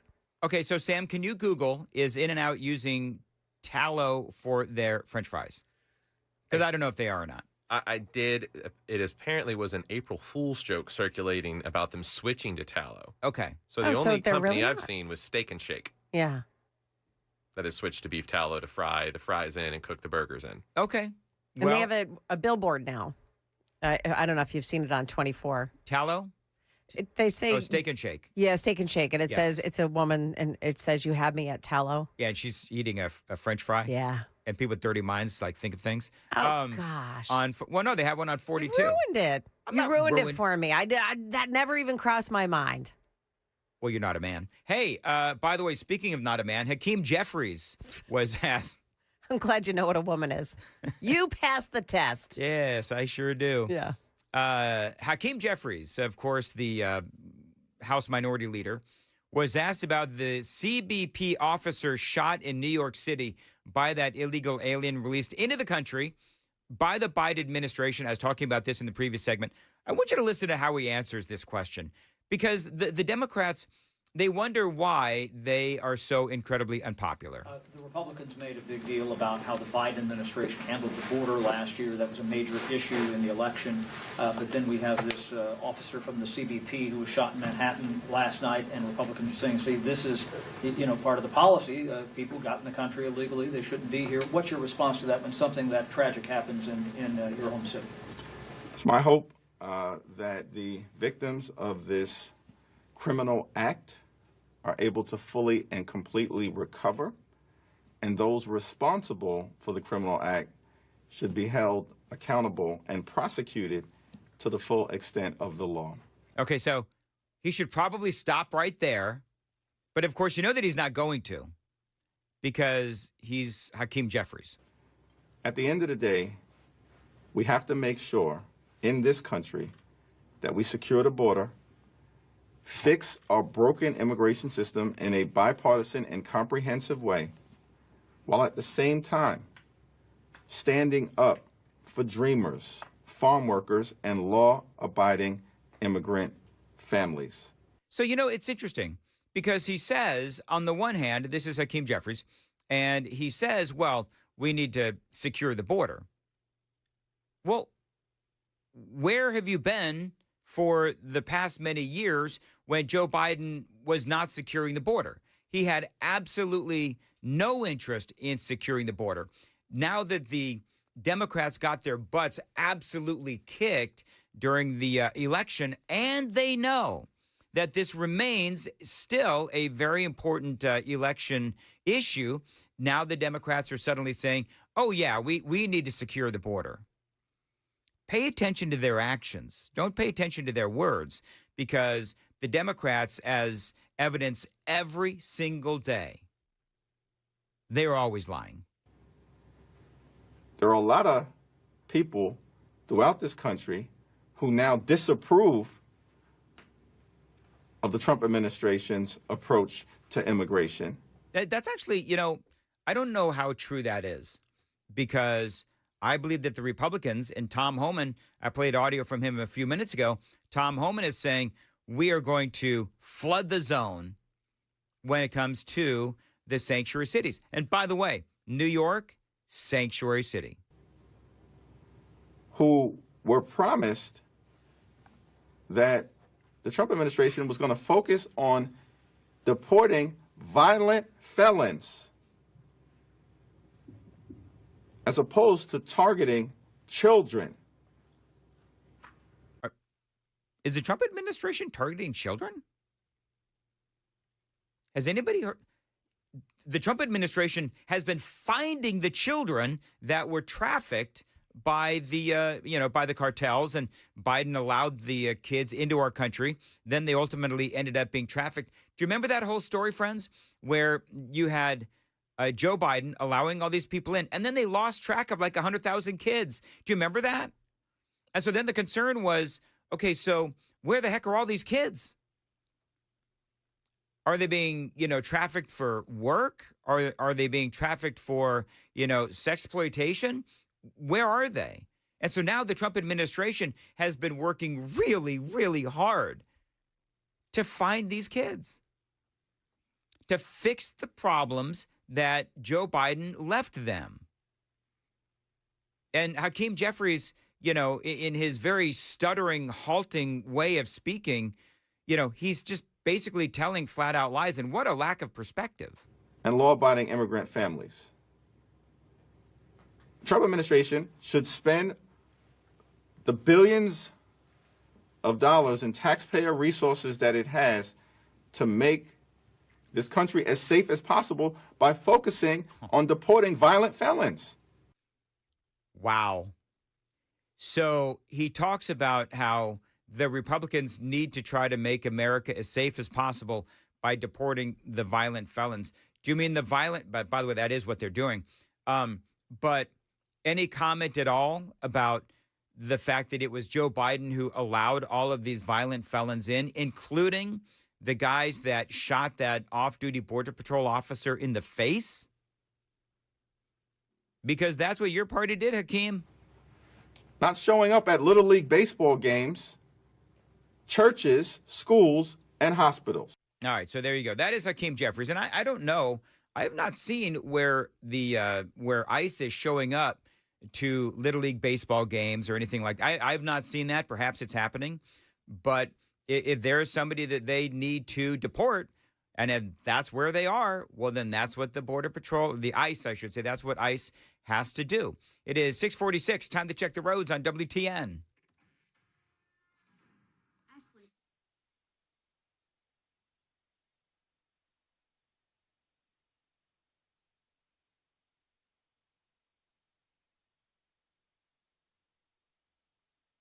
As far as your weather goes, really, really hot. Today, it's going to feel like 105 in our area. Joan, do you know that in Western Tennessee, it's going to be like 112? Yeah, it's going to be worse feel like out to the west. Yep. That is going to be really, really bad. So, but then if you get over to where the plateau is, like when they call that, which is kind of where I am, the temperatures aren't quite as bad. Okay. So, yeah.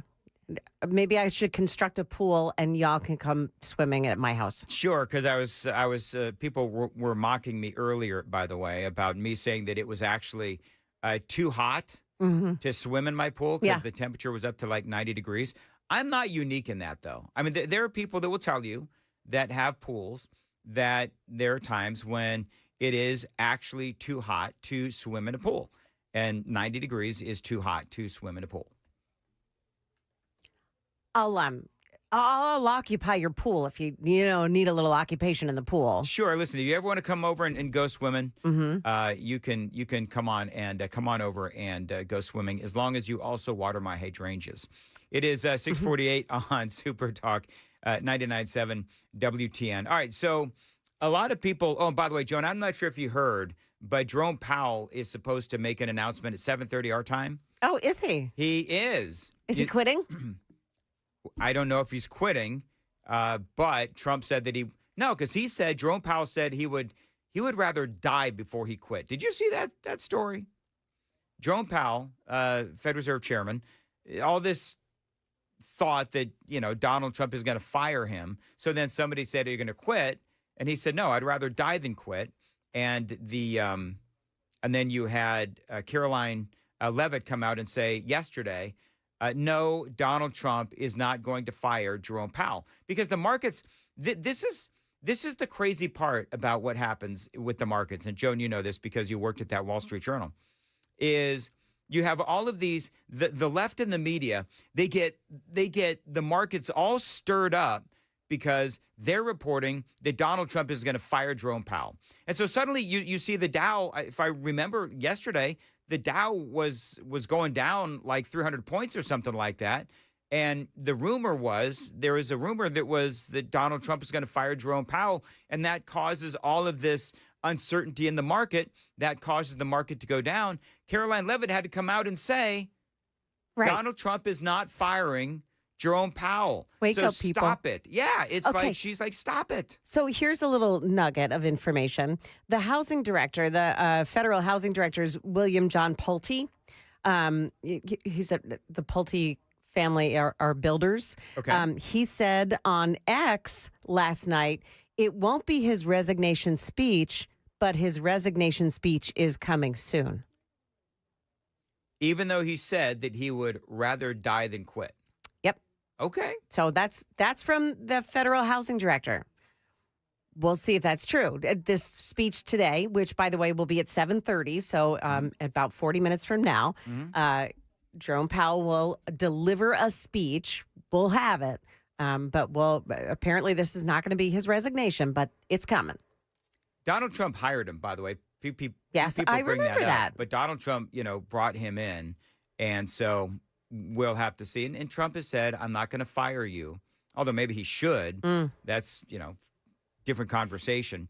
But then, okay, so then what impact will that have on the markets, if any? Well, it might be a positive impact. It might be a negative impact. I don't know. They got to get somebody in there, though, to do it. Right. If they get somebody in there that would lower interest rates and help spur the housing market, because the housing market is really stuck right now. Can you imagine if the housing market would start an upward march? I mean, my goodness, the economy would just explode. Yeah, because right now, and I talked about this in the 5 o'clock hour. If you want to buy a house today, the mortgage rate is 6.5% to 7%. When Trump was in office the first time, it was 2.5% to 3%. Now, Trump inherited that mortgage rate from Joe Biden, and there's a whole bunch of different reasons why. But you lower those interest rates, whether we're talking about interest on credit cards or borrowing, whatever it is, and it will help people spend more. And when the people spend, then the federal government makes money through, sales taxes and so forth. But it also spurs research and development and hiring when you lower those interest rates. And so a lot of people, including Donald Trump, have been saying that the reason why Jerome Powell isn't lowering those interest rates is because he's got, some sort of a problem with Donald Trump, and that he should be lowering those interest rates. I don't know. We'll have to see what he has to say coming up at 7:30, and we'll cover that for you here on Super Talk 99.7 WTN. Joan Jones has the news coming up at 7. Joan. We'll have more on that accident this morning that occurred on I-40 that closed the lanes down for 4 hours on the westbound side. Also, Hunter Biden walking back his comments about Ambien and his dad. Oh, yeah, we've got that too coming up here at 7 o'clock on Super Talk 99.7 WTN.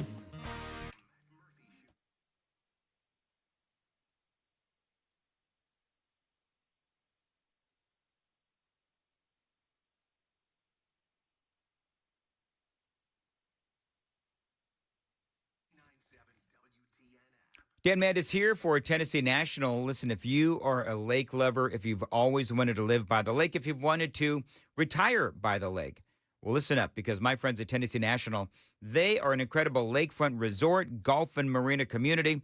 They are releasing a brand new phase of lake lots coming up this Saturday. Now, listen to some of these deals. Cottage packages with a boat slip. They are starting at $359.9. An acre-and-a-half lake lot with a covered boat slip. Those are starting at $99.9. And move-in ready homes with free upgraded outdoor kitchens, $30,000 off. Now, again, these private tours this coming Saturday, July 26th. Find them online. It is TennesseeNational.com. That is TennesseeNational.com. You can call them. Tell them Dan told you to reach out.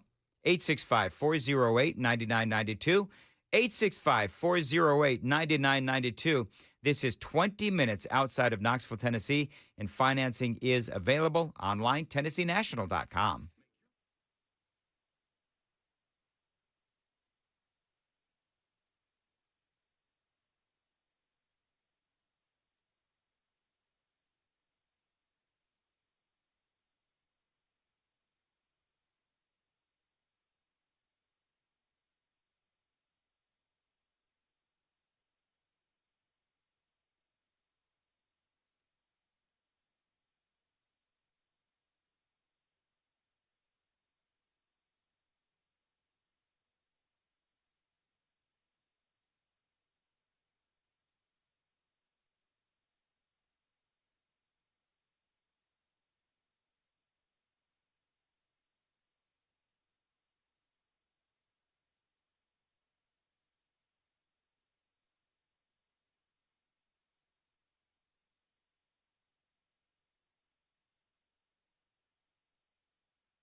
$6:57, Nashville's Morning News on Super Talk 99.7 WTN. Joan, I know that you're going to play probably a little bit of audio from Hunter Biden coming up here in your newscast, but this is making its way across the internet. You want to hear it? Yeah. So this is George Clooney being interviewed by Jake Tapper. It was a civic duty. Are people still mad at you for that? Some people, sure. You. What do you have to do with anything? Why do I have to listen to you? What right do you have? There you go. Wow. That is making its way across. He is Hunter Biden is really, really angry, and we played some of the audio in the 5 o'clock hour. There's a couple more pieces of audio that I want to play, including what his thoughts are on Nancy Pelosi. Ooh. Also, this headline, Speaker Johnson, this was yesterday. Speaker Johnson says the House of Representatives will not vote on an Epstein resolution before recess. And so that is because earlier, a couple of days ago, Mike Johnson said something to the effect of, yeah, we should be voting on it and we should be getting all of that information out. And now they apparently do not have the time to get those documents voted on related to Jeffrey Epstein. So that is the latest on that. So you've got that story. You've got, of course, again, Hunter Biden, what he has to say about everything. I think there's a lot going on in the mind of Hunter Biden. Part of that is he's trying to make himself relevant again. And I'm not entirely certain why, unless he's out for revenge for his dad. He's saying what his dad either can't or won't or is unable to say. So we'll talk about that and a whole lot more straight ahead. By the way, watch us on YouTube, Facebook, Rumble, X, 997WTN.com. You can always listen to us on the radio at 99.7 on your FM dial. You can listen on all the streaming apps, listen to the podcast, Mostly Peaceful with Dan and Chris. That's on YouTube and whatever apps you use to utilize podcasts. It is 7 o'clock on Nashville's Morning News on Super Talk 99.7 WTN.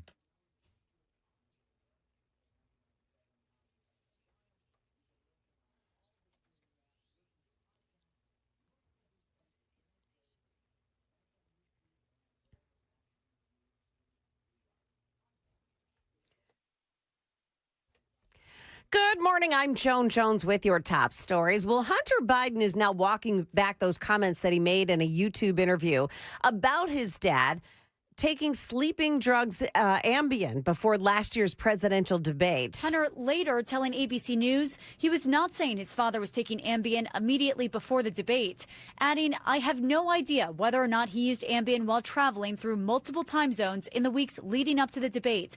My point was that his debate performance was completely out of character then and now. The interview comes 1 year after Biden ended his re-election campaign under pressure from within his own party. That's ABC's Nicole D'Antonio reporting. Metro Nashville Public Schools are paying out the largest legal settlement in district history, and it'll happen today. Reports say the schools will pay $6.5 million to resolve a long-running lawsuit filed by 5 former administrators who claim they were retaliated against by the superintendent, Adrian Battle.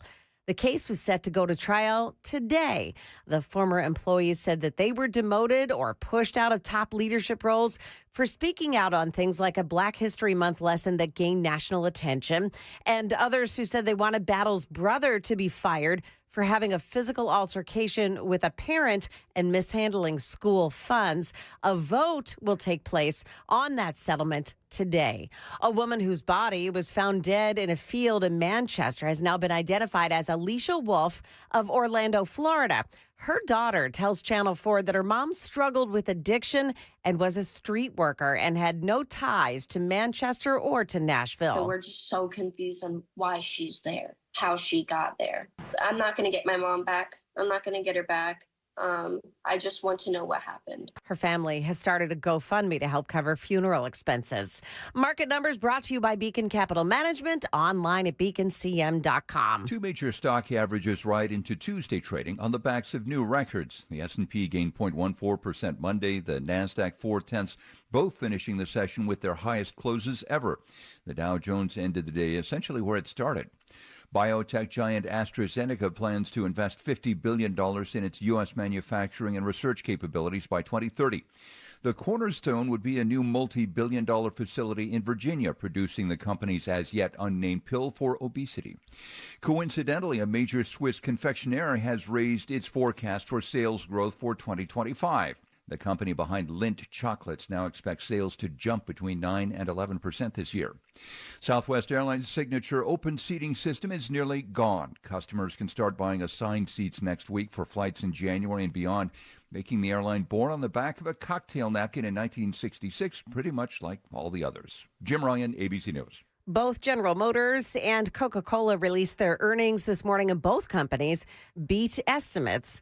So that helped to push some stock futures higher this morning. The S&P futures are at least up just a fraction. NASDAQ futures, though, they're down 16, and Dow futures looking like minus 57 right now. That is the latest news, traffic, and weather next. I'm Joan Jones, WTN News.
.704 Nashville's Morning News. Dan Mandis here for my friends at Window Nation. Now, this is my window company. They've put 4 windows in my home, including my basement studio. And if you're thinking about new windows, you've got to check out Window Nation. It is obviously really hot, so make sure that cool air is staying in and the hot air is staying out with Window Nation. These are some of the best energy-saving windows out there, and they've installed these windows usually, in fact, almost always in a day or less. Their crews all have years of experience, and if you want to increase the value of your home, call my friends at Window Nation. Now, right now, they've got a great deal going on for the month of July. Save 50% on all window styles.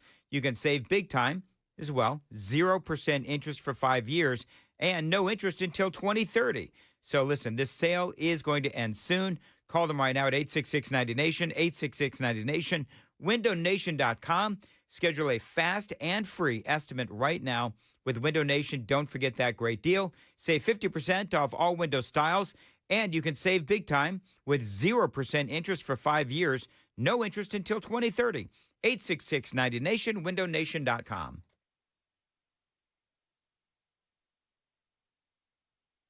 Okay, so we're still looking at I-40 westbound traffic being backed up this morning near the Central Pike exit at Hermitage. That's where there was a crash, a pedestrian crash that was deadly in the overnight hours, and the investigation there took 4 hours. So there's still a delay heading westbound into Nashville this morning as you approach the merge there with 24. 24, yeah, that's stacked up too. Looks like things are starting to slow down in the Smyrna area as you make your way in. You've got the Ashland City Little Marrowbone Road closed down east of Higdon Road. They're saying that it's a fallen tree in that area. And it's pretty slow, too, this morning, heading in from the north side of the city on the 6524 merge area. That's slow this morning as well. Traffic every 10 minutes every morning on Super Talk 99.7 WTN.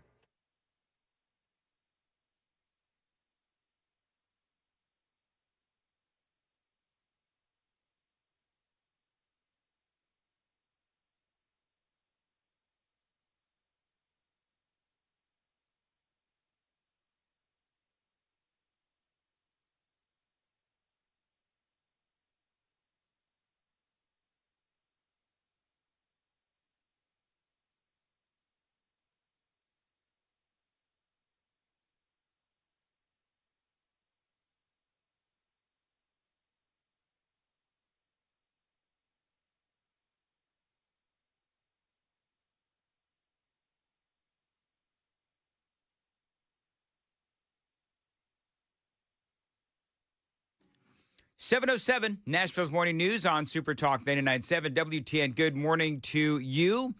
Hope you're doing well. It is going to be horrifically hot today, as we keep seeing over the past several days. And I don't know, Joan, do we even know when this hot spell is going to end? It cannot be too soon. Well, yeah, Stefano was saying that it's actually going to go into the weekend, maybe even stretch into next week as well. So we're in for it for a while. All right. Very good. Well, thank you, Joan. All right. So what does Hunter Biden think about Nancy Pelosi? Because and do you have any idea, Joan, why he is suddenly out here? Like, why is he coming back? Yeah, it's just not clear to me either. Okay. Like, was the world clamoring to know what Hunter Biden thought on anything? I don't believe that they were. No, I don't think so either. I think everyone kind of thought that he would just slither away and, away. We'd be done with him. And yes. He's just not doing that. I do wonder with this performance yesterday, that's when it came out. I don't know when he actually taped it.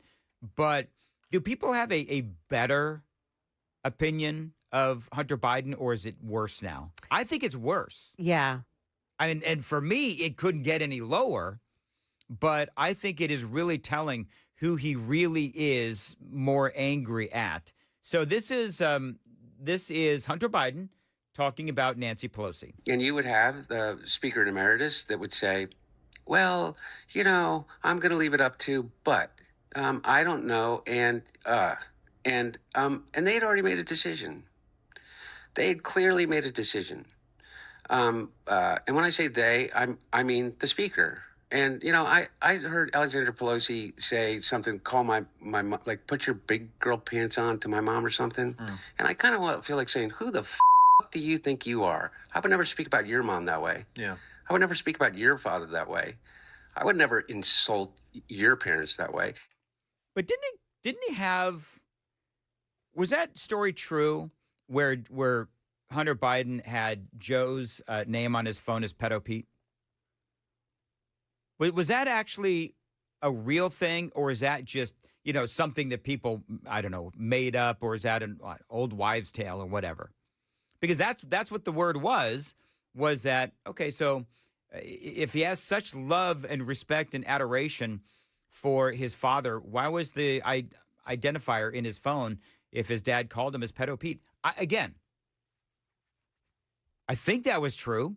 I've seen a lot of people reference that. It's not something that I've typically talked about, but is that, you Googled that, Sam, is that really what he had as his dad's identification in the phone? It's from a Family Guy episode. It's from a what? A Family Guy episode? Salty Cracker. Salty Cracker. Okay. I don't know. Oh, the show, I guess it's a show, Salty Cracker. They made fun of the Bidens. Hunter Biden has Joe Biden listed in his phone as Pedo Peter. Got it. Okay. It is interesting, though, when he talks about how Nancy Pelosi, and she is, talking about, because she was in on it. She really was, it seems to me, the driving force behind the situation with Joe Biden, forcing him out. Nancy Pelosi, George Clooney. There's a lot of people involved, and he really was. And I'll play the rest of this audio at about 7:30. But he really was angry, Hunter Biden, at the Democrats, and that is clearly evident in the audio that I'll play. And again, I don't know if he's thinking about running for office, because I don't think there's anybody who would vote for him. Maybe the Democrats would, but this might be, and I heard some people talking about this yesterday, he might be that figure that the Democrat Party is looking for, somebody who's actually authentic. Because can somebody name for me right now an authentic Democrat? Like think about this. You've got Gavin Newsom, who screams inauthentic, right? You've got, forget about Joe Biden. He's irrelevant now as far as his future political career. But Hakeem Jeffries, I don't think he's authentic, is he? Hakeem Jeffries is not authentic. You've got, Bernie Sanders maybe is authentic, but nobody that would run for president is authentic. Some people would say Jasmine Crockett is authentic. Jasmine Crockett is as played as anybody. because she's got two different personalities. And so she's got private school Jasmine, right? And then she's got street Jasmine. And so neither one of those personalities are authentic because, you know, she's play acting the whole time, regardless of what personality she is using. So I don't know. Is there AOC? Would you consider AOC authentic? I wouldn't. Someone who's wearing a $30,000 dress that says "Tax the Rich" on it to the Met Gala is not authentic. That's exactly right. Thank you, Sam. So I don't know. Can you think of an authentic Democrat? Mayor Pete? Mayor Pete? I don't think Mayor Pete's authentic. Well, I mean, he's authentic. Doesn't mean he's good at his job. Okay, fair enough. Anyway, so we'll go over some more of this audio at 7:35 here on Super Talk 99.7 WTN. We do have a lot going on regarding the economy. Jerome Powell is going to be making a speech at 7:30. People are saying he is going to resign. I don't know if that's going to be the case or not. He may just be commenting on what Donald Trump and all of these rumors that the president is going to fire him. You had Caroline Leavitt come out yesterday and say, no, I'm not going to. The president is not going to fire Jerome Powell. But I think that he clearly has been under fire. Now, I'd really like Scott Bessent, Treasury Secretary Scott Bessent. I was playing some audio earlier of the pressure that he is under and the administration is under to get these tariff deals done. And one of the things that Bessent told MSNBC, it was actually, I think it was CNN. But his point was that we're not going to rush through these tariff deals and these negotiations. We are going to get the right deals. The important thing here is the quality of the deal, not the timing of the deals. And President Trump has created maximum leverage, as only he can do. And what we are seeing is like these imbalances built up over 20, 30, 40 years. And we are more concerned with high quality deals than getting these deals done by August 1st. Our trading partners were told that the rates could boomerang back toward the April 2nd levels. We're proceeding apace with the negotiations, but we're not going to rush for the sake of doing deals. All right, and that actually does make sense, although, as I said in the 5 o'clock hour, it is the president who has been putting those deadlines on, but that is basically to force everybody to come to the table. By the way, I had asked, is there any Democrat who is actually authentic? You know who it is? John Fetterman. A lot of people came over to the Super Text line to say John Fetterman. Actually, thank you for the many people that said that Fetterman is the most authentic. The pace of these tariff negotiations, it is impacting the interest rates. That's going to be another one of the questions. You know, will Jerome Powell, Fed Reserve Chairman Jerome Powell, is he going to talk about the interest rates that, you know, are still stubbornly high, and will he ultimately be lowering them, or talk about the meeting that the Fed is supposed to have? I think it's next week, where they typically talk about lowering or raising those interest rates. And so we'll have to see what happens.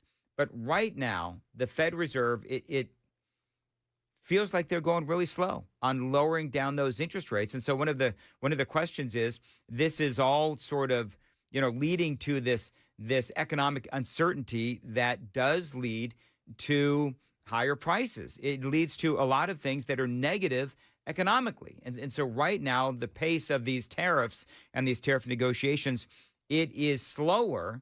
And when it goes so slow, then that also creates this economic uncertainty. And then ultimately, that is bad news for me and you. Now, yesterday, the market was reacting to all of these rumors that Donald Trump is going to fire Jerome Powell, right? The Fed chair. We talked about this in the 6th.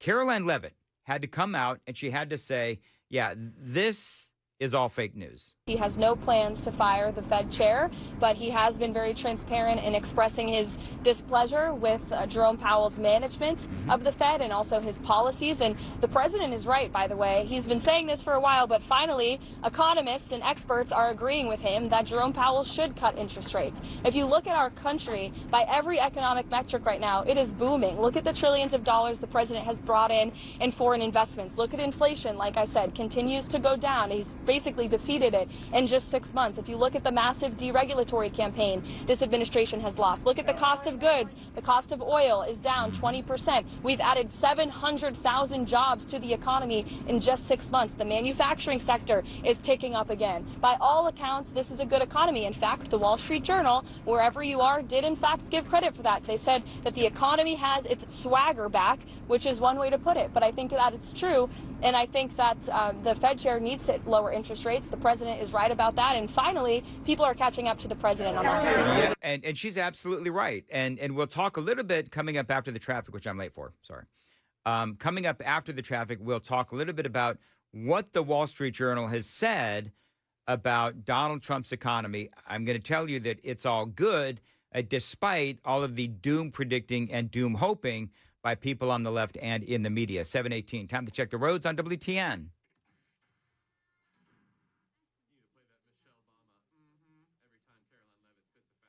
No problems coming in on 40 or 24. No one usually. I'm Christy O'Brien. All right, very good. 7:18 on Nashville's Morning News, and it is hot today. It's going to feel like 105, 112 in West Tennessee, and extreme heat advisory is under effect. All right, so this is what Scott Bessent, Treasury Secretary Scott Bessent, said about what is going on with the criticism that is being leveled against Donald Trump. Newspapers like the Wall Street Journal are not used to a high-functioning executive president. They are used to, perhaps President Biden, perhaps President Obama, who was not as economically sophisticated as President Trump. President Trump solicits a whole range of opinions and then makes a decision. So he takes a lot of inputs, and at the end of the day, it's his decision. Just as it was his decision on Iran. And look at the tremendous success there. Look at the tremendous success at the border. Mm-hmm. And that is what a great executive looks like. I mean, he's absolutely right. And I love how he talked about Joe Biden and Barack Obama. The Wall Street Journal, by the way, spot on when they spoke about how Americans are beginning to spend again. The stock market is doing well. Retail sales are up. Inflation has not skyrocketed. And thus far, all the naysayers have been proven wrong. And that's not me. That is the Wall Street Journal. I'm just saying. Meantime, they just had the annual July Toy Showcase, and this is where they start previewing all of the toys that are going to be sold for the holidays. And while they may be a little bit worried about supply chain issues and pricing concerns, the reality is that they are also encouraged by signs that the American people, they are ready to buy for the Christmas season. That is all good news. And Bessent talked about Jerome Powell, Fed Reserve Chairman, refusing to drop those interest rates. What we need to do is examine the entire Federal Reserve institution and whether they have been successful. There was fear-mongering over tariffs, and thus far, we have seen very little, if any, inflation. We've had great inflation numbers. So, I think this idea of them not being able to break out of a certain mindset, all these PhDs over there, I don't know what they do. Right, and that's a swipe at Jerome Powell, who is engaged in this battle with Donald Trump over dropping your interest rates. Right now, interest rates are at 4.25% to 4.5%. And if you want to buy a house today, the mortgage rates, 6.5% to 7%. That is really high compared to where Trump had it in his first term. And as I've been explaining, this impacts everything. It invests borrowing, buying, investing, hiring, everything. And so Donald Trump has been telling Jerome Powell, you've got to lower those rates because it will spur more spending. It will bring in more revenue for the government. It'll do a lot of things that are good for the American people. We could also borrow money at a better rate. And Powell won't do it, he says, because he's worried about inflation going up because of Trump's tariffs. But here's the deal. It has not gone up. Inflation hasn't gone up. It's ticked up just a little bit, But all of that massive doom saying and doom predicting and doom hoping that the Democrats and the media, they were really, really hoping for, it has not happened. It has not happened. And so we'll see what Jerome Powell has to say here in about 7 minutes. We'll cover it for you on Super Talk 99.7. And Joan has the news coming up at 7:30. Yeah, Tom Homan is promising to flood the zone with ICE agents after a CPB officer was shot during a robbery in New York City. Also, the Republican majority gets slimmer on Capitol Hill thanks to a now former Tennessee lawmaker. All of that and more coming up here at 7:30 on Super Talk 99.7 WTN.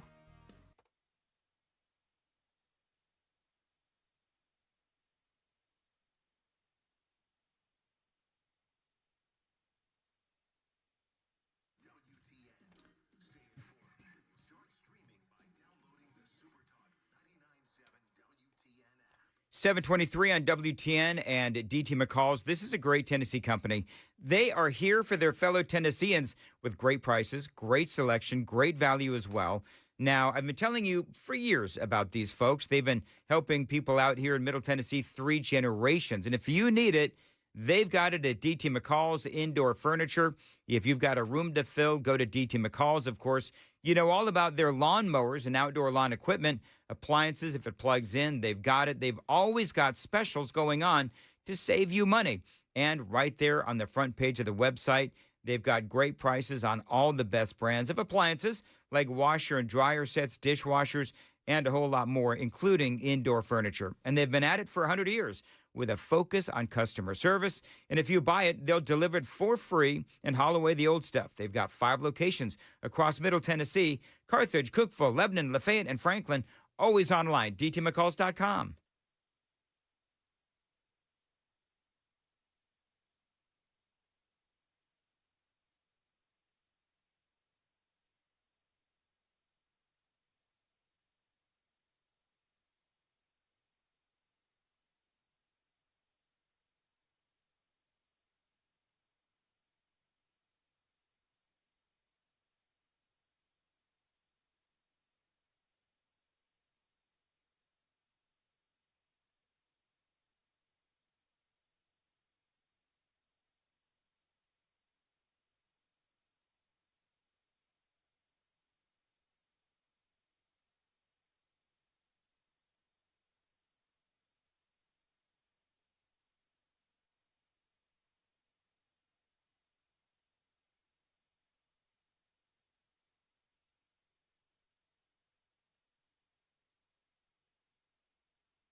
Oh, snap. Hey, Joan, did you hear what House Speaker Mike Johnson says about one Barack Obama? No. Have you heard about this story? I have not. Okay, so coming up in the next segment, I'm going to play a couple of those Hunter Biden clips, and we're going to talk about the latest as far as Obama and setting up the Trump administration for Russian collusion, those accusations, all of that. There's been an update to that story, and I've got that for you as well coming up on Nashville's Morning News on Super Talk 99.7 WTN. By the way, the Super Text line is open, 615-737-9986. 615-737-WWTN. News with Joan Jones begins now.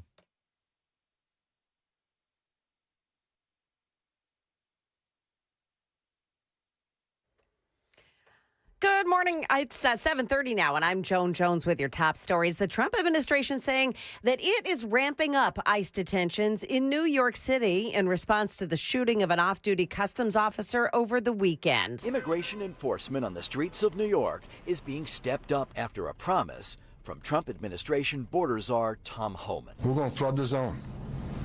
You don't want to let us into jail to arrest a bad guy in the safety and security of a jail. The crackdown sparked by Saturday night's shooting. The victim, an off-duty customs officer, the suspected gunman, was ordered deported in November of 2024, but has a series of prior arrests, including a warrant for armed robbery in Massachusetts. ABC's NJ Burkett reporting a second man was arrested, an accomplice, who had also been ordered deported in January of 2023. He had prior arrests as well, but he was released in June after pleading guilty. Well, they're cutting it close on Capitol Hill. The Republican majority in the U.S. House just got slimmer. Mark Green has officially resigned as Tennessee's 7th District Congressman. Green said he was going to after the One Big Beautiful Bill passes, and it has. Green says there is an opportunity for him in the private sector that is too exciting to pass up. So this leaves House Speaker Mike Johnson an even slimmer majority, 219 Republicans to 212 Democrats, and 4 empty seats in the House. Ken Weaver, WTN News. So we're going to be keeping an eye on what Fed President Jerome Powell has to say when he makes that address. It's coming up at this hour. It comes, though, after Florida Congresswoman Anna Paulina Luna, a Republican, said she is referring Powell to the DOJ for criminal charges, accusing him of perjuring himself while under oath on 2 separate occasions. That is the latest news, traffic, and weather next. I'm Joan Jones, WTN News. Thank you, Joan. Also, that audio that I played of Scott Bessent, where he was calling into question, you got all of these, highfalutin economists over there at the Fed, and what exactly is it that they're doing? And some people are saying that Bessent was saying that they need to audit Jerome Powell and audit the Fed Reserve. So we'll have to see ultimately what happens and what he says today. But we are monitoring the situation. It is 7:32 on Super Talk 99.7. My upstairs bathtub famously now has holes in it. It is really ugly. It does need a lot of work. Enter my friends at Zintex. If you've got a bathtub that needs work as well, they've been in business since 2001, and they are here to help you. Zintex can remodel your shower, your bathtub, even convert your bathtub into a walk-in shower. Now, these types of home improvements, they can increase the value of your home, and Zintex can have it wrapped up in a day. They are an award-winning company that offers limited lifetime warranties for both their products and their installation. Now, you can make your bathroom safer for the older folks with a walk-in shower, complete with grab bars and a bench seat. This is a great way to help the older folks in your life who need that assist and support. So fix, remodel, or convert your tub into a shower today with Zintex. That phone number, 629-258-7747. They've got a great deal going on right now. You mentioned WTN, and you get $1,750 off or no interest for 24 months, whichever works best for you, and also no payments either. Zintex.com, Zintex, Zintex.com.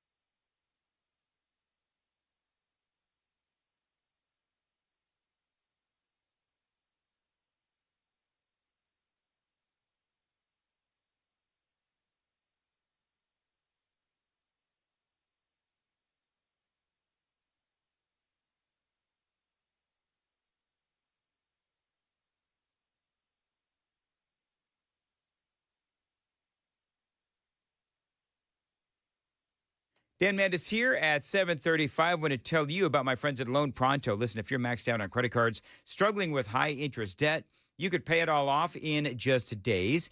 With Loan Pronto's Rapid Equity Loan, you can get cash out right now without touching your low-rate first mortgage. No appraisals, no waiting, and no BS.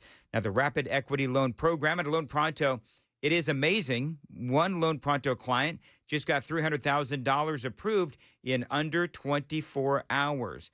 Now, they paid off debt, they renovated their kitchen, they cut their monthly expenses by $1,800, and of course, you can tell that is a huge turnaround. Loan Pronto, instant approvals, low rates, and no hard credit pull up front. Now, your home equity is yours. You should use it to get yourself in a better financial position. Get cash out to consolidate your debt down to one easy low monthly payment. 615-499-5780, 615-499-5780. You can always find them online. LoanPronto.com, equal housing lender, NMLS 166 1781 on approved credit. Find them online. Again, LoanPronto.com.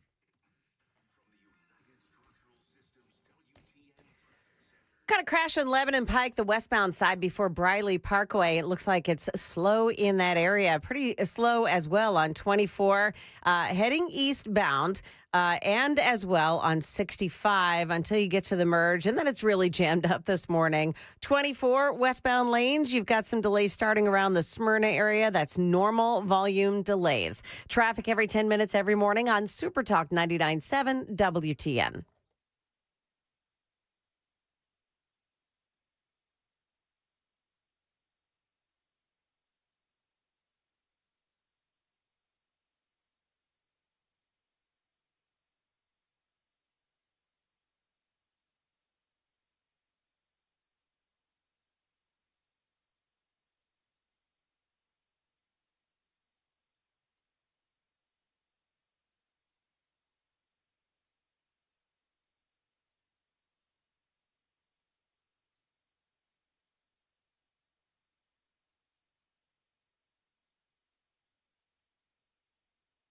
.737 Nashville Morning News on Super Talk 99.7 WTN. All eyes on Jerome Powell.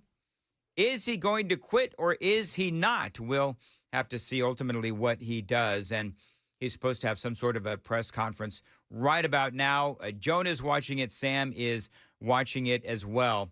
I've got a couple of things that I want to do in this segment. Number one is, and I've been telling you all about what is going on with Barack Obama, John Brennan, James Comey, all of these people within the Obama administration when they ultimately tried to frame Donald Trump for Russian collusion. And so now DNI, Tulsi Gabbard, she is talking about, and she's already released over 100 documents that she says implicate Barack Obama himself. And she wants indictments. She wants handcuffs. She wants the whole thing. And so now, of course, this we'll have to see where this whole thing goes. But Mike Johnson, Speaker of the House, Mike Johnson, he was in the midst of an interview, and he was asked about this investigation from a constitutional standpoint, and he was also asked about Barack Obama himself and how would he feel about bringing in Obama via subpoena. I've heard Stephen Miller call it a seditious conspiracy. I've heard Tulsi Gabbard call it a treasonous conspiracy. You're a constitutional guy. What do you see in this exactly? How do you term it? Well, I don't know how to summarize it by way of description in a snappy phrase, but I will tell you it is deeply problematic. And before I became Speaker of the House, I served on the House Judiciary Committee, which had jurisdiction over a lot of this. And we knew what was happening. We knew intuitively, and we were gathering the evidence as we were investigating all of this ourselves. We knew the Russia collusion thing was a hoax. They used it as a basis to attack the president mercilessly. I served on his impeachment defense teams twice. That would be unheard of in history, that a president would be impeached twice on such spurless claims. But in those processes, as we were preparing for those defenses, as we were investigating with our oversight responsibility and judiciary, we recognized we're involved in a scheme. We knew that it was a shameless, false set of accusations. And yet they perpetuated the lie on the American people, and they looked right into the camera and just lied clearly. Yeah, I mean, you want to talk about whether it is Adam Schiff, you want to talk about, I mean, Hillary Clinton, and she was involved in this whole thing. And Hillary Clinton for years, I bet you she's still doing it, running around talking about how Donald Trump colluded with the Russians when they knew that he didn't. When they knew, whether we're talking about Hillary Clinton, whether we're talking about Joe Biden, whether we're talking about Barack Obama, I will throw in Adam Schiff in there. You've got John Brennan, one of the best examples of how sinister this goes, is John Brennan actually was one of the conspirators here who tried to set up Donald Trump with the fake dirty dossier. He made a living out of commenting on all of this for the likes of CNN, and I think he was a commentator for, I don't know, whatever, NBC and so on. So he is commenting out there saying, oh yeah, Donald Trump, he colluded with the Russians, when he's the one that was part of the setting up of this whole conspiracy. And so he's commenting on something that he knows darn right well is not true because he's one of the ones that set it up. So this goes deep, and this goes really swampy. And they knew what they were up to the whole time. So there must be accountability for that. Because what it does ultimately, the greatest threat of all this is not just what they've done to President Trump as an individual, it's what they're doing to the institutions, even broader than that. They have diminished the people's faith in our system of justice itself, in the institution of the Department of Justice, in the institution of the FBI. And those are critical functions that are played in a constitutional republic. And so we're in the process of restoring trust and rebuilding the people's belief in our system of justice itself. And it's an extraordinary challenge that was brought about because people were involved in a sinister plot. And so there must be accountability. You know, one of the things as I'm listening to Mike Johnson, I'm thinking, how do, whether you're talking about the FBI, the CIA, but I mean, I'll just go ahead and throw the whole thing out there. How does the federal government itself ever really bring back any kind of credibility? I don't know if it can. I mean, I think that we can root for someone like a Donald Trump. We can root for somebody like a J.D. Vance. We can pull for somebody like a Marco Rubio. But ultimately, we do know that the apparatus of the federal government is, number one, really swampy. Number two, you get in there and you try to change it, and they will fight you tooth and nail to the point where they are willing to have you sent to jail. And they'll do everything they possibly can. If they don't agree with who the president is, like they did with Donald Trump, they'll try to do whatever it is that they can to try to, like they did with Trump, tie him up in litigation, tie him up in investigations so that he will not be able to do what he was elected to do. You know that. I know that. Mike Johnson knows that. You say there must be accountability. The DOJ will work on the criminal aspect of this. What's the role of the House here specifically? I mean, people want to see subpoenas. They want to see depositions. They want to see whether it be Brennan, Clapper, potentially the president, the former president of the United States. Are you willing to go down that route? Because a lot of people want to see some of these folks questioned under oath. So the question is, Mike Johnson, will you subpoena Barack Obama? His answer is coming up on Super Talk 99.7 WTN. Let's check the roads.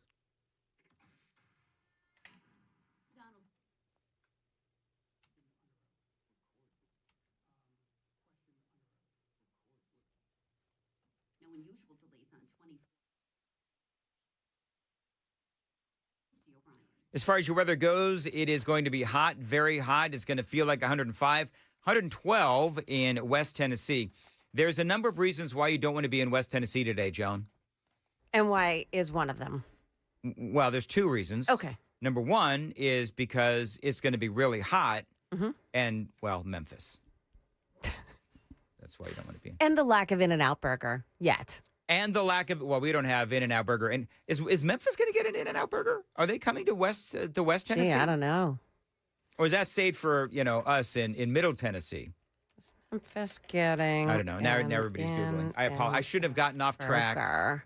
Yeah, you do that really well. Yes. I do. In-N-Out Burger is planning to expand to Memphis as part of a larger eastward expansion. Do you know what I would say to In-N-Out Burger? Don't go there. Don't you remember what happened in Oakland? Do you remember what happened in Oakland? Yeah. They actually, Yeah. they had to close. I'm laughing just because it's so horrifying. They had to close their In-N-Out facility location in Oakland because it was so rampant with crime. Yeah. In-N-Out had to close. And so I give the Memphis version of In-N-Out, I give it like a year. And then they'll have to close it because They of all the actually crime. plan to open 35 restaurants across Tennessee in the coming years. Do you know what I got to get? I got to get me an In-N-Out shirt. Like, I've got one, but You need swag. You need In-N-Out swag. I need some In-N-Out swag. That's exactly what I need. And I used to have an In-N-Out shirt when I was a kid. Actually, you know what? I brought Ken. This is so funny. I brought Ken and Johnny In-N-Out shirts when I visited Oh, really? California. Yeah, they never wore them. Not once. I should tell How Ken I want my shirt ungrateful. back. I know. Weaver, if you're listening, wear your In-N-Out shirt every once in a while. That thing was expensive. Anyway, moving on. So, will Mike Johnson, as Speaker of the House, subpoena Barack Obama, James Clapper, maybe Comey, John Brennan? Should he subpoena them? And especially Barack Obama. This is what he said. Of course. Look, I think we have a responsibility to follow the truth where it leads and to do it in an unbiased fashion, to do effectively the opposite of what that other team did. They're engaged in a partisan political plot to take down their foe and the other party.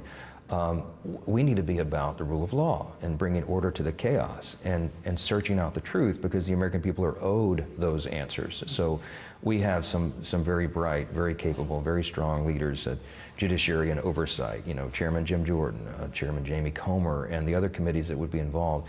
And I do expect that whether there's a special counsel appointed, which some are suggesting, and or in conjunction with the House investigations, that we will get the answers. And Now here's the question.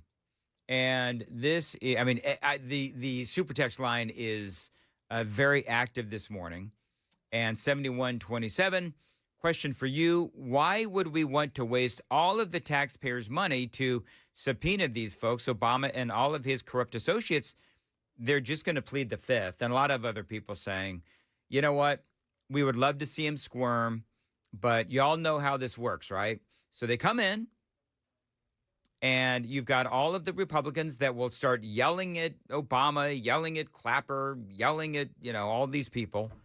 But at the end of the day, nothing will come of it. And there will be accountability to the extent that we're able to do that, referring people to the DOJ for prosecution and any other measure that is appropriate as we begin to uncover more of the facts. Does it get tricky at all with the former president, President Obama, looking at what his role in this is and bringing him in for some sort of deposition, potential subpoena? Well, listen, I mean, we have no concern about that. If it's uncomfortable for him, he shouldn't have been involved in overseeing this, which is what it appears to us has happened. There's a lot of allegations on the table. Our job is to go and follow each of those trails and to find out the truth. So those are very serious allegations with very serious implications, but we're going to have very serious people working on it, and we will get the answers. So that is Mike Johnson. All right, so what is going on with Jerome Powell? So from what I understand, his speech is going to come here in a little bit. He did come out, according to Sam, because I'm talking. So he did come out and say that he is not going to lower interest rates. And now Fed Chair Jerome Powell is not going to lower the rates, and now he's answering questions. So if he's not going to lower rates, then it sounds like he's not going to quit either. Because if he was going to quit, he'd just come out and say, I quit, as opposed to, I'm not going to lower rates, which means that he's not going anywhere. Am I reading that right, Joan, you think? Former Wall Street Journal reporter? I think so. I didn't know that I was watching all the TV stations to see if I could see him. Yeah. And he's not on he's not on like Squawk Box, Fox Business, nothing. So Well, maybe I'm a little too excited about this. Yeah, I'm wondering, is it live? I don't know. Well, Sam, where did you get it from? I've got it pulled up on Money Control on YouTube. They're live streaming the press conference right now, and I think part of the reason it may not be on the major cable networks is he's actually saying that the economy is in a pretty good spot with anticipating good growth based on what's happening, even though the questions from some of these reporters have been loaded towards, left-leaning interests. Well, and here's the other thing, too, is, CNN has the Epstein documents to go over. That's what they're doing right now. So, yeah, I get it. I don't know. Should we try to take a little bit of it?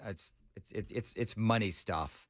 I can bring it up if you want. He just walked off. Hold on. Okay. Well, whatever. It's fine. It's fine. So he walked off. That's cool. Yeah. All right. People can start walking off this show if I don't start talking about something. All right. It is 7:50 on Super Talk 99.7 WTN. People talking about how, let's see, this is John in Lawrenceburg. Dan, before folks think it is a pie in the sky, Trump and his officials were arrested, booked for far less, and went to court. Obama, Hillary, Brennan, nor Comey are any better. You know what? How great would an Obama mugshot be? I'd be willing to bet that Obama would not make nearly the amount of fun over his mugshot that Donald Trump did. Yeah, but it would also be a rallying cry. And we don't want that. You think for the left it would be a rallying cry? Oh, yeah. I mean, it was for us, right? Well, it was for us because we knew that all of that was trumped up. You know what I mean? Yeah. But if they go through all of this stuff with Obama, well, you know what, Joan, you're probably right. Do you know why I believe that you're probably right? Because in earlier I was talking about this, where you have the Democrats out there and some of these just weirdos on the left. Do you know what they're doing? Do you know what they're doing? What are they doing? They're actually protesting that Stephen Colbert has been canceled. They've showed up in front of the Ed Sullivan Theater. Yes.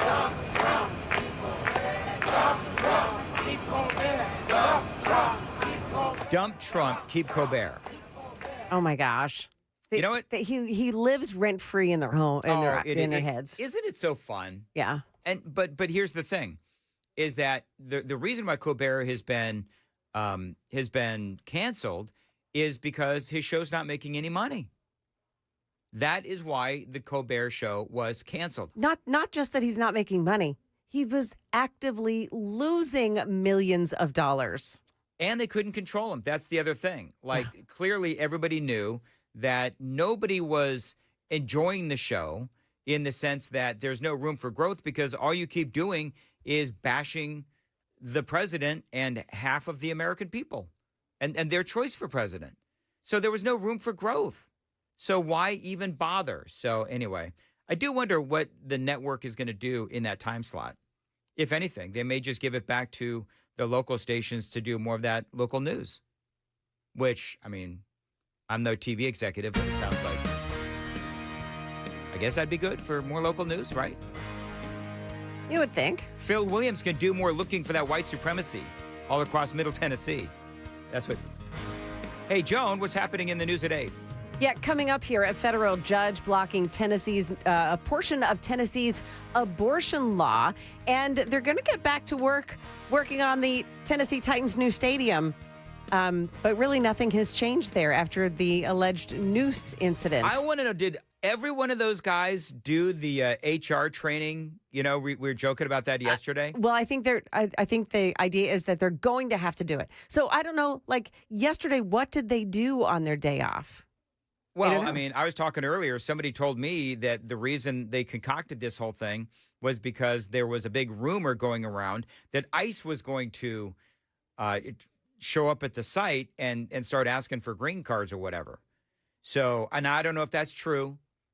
I have no idea, but somebody did tell me that. Yep. I don't even remember who told me that, but, you know, there's a talk show, not a court of law. So, but I mean, they made such a big deal about it, and they made such a big deal about making sure that all of the employees there knew that this was not acceptable. And then my question is, okay, so then did all of them do that yesterday? Like, is that what they did? There's no evidence of that. They're still saying that they're going to have to go through the training. Yeah. Whatever. All right. We got to go. Yeah. We have more on that coming up. All right. Got a lot more straight ahead. WTN.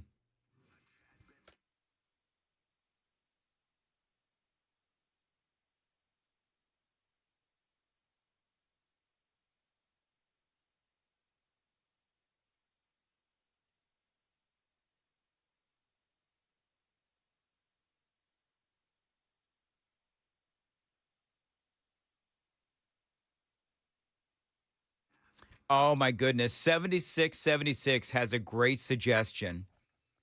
Can AI bring Johnny Carson back? Wouldn't that be Oh, cool? wow. If they just ran reruns in that space, I think we'd all be really happy. I actually, well, I got to go. But I do that sometimes on the weekends. I'll watch old Johnny Carson Yeah. skits and so forth. So, anyway, Low T Center. Guys over 40, if you are running low on energy, maybe you're just feeling off, lowtcenter.com is where you need to go. Get started with testosterone replacement therapy, or TRT, and join lots of guys who are going through the same thing as you.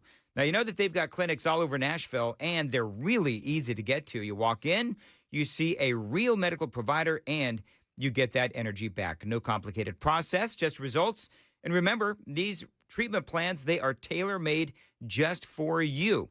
Now, you can get treatments at the clinic, or you could be treated at home, but either way, you're always going to get the highest quality of care.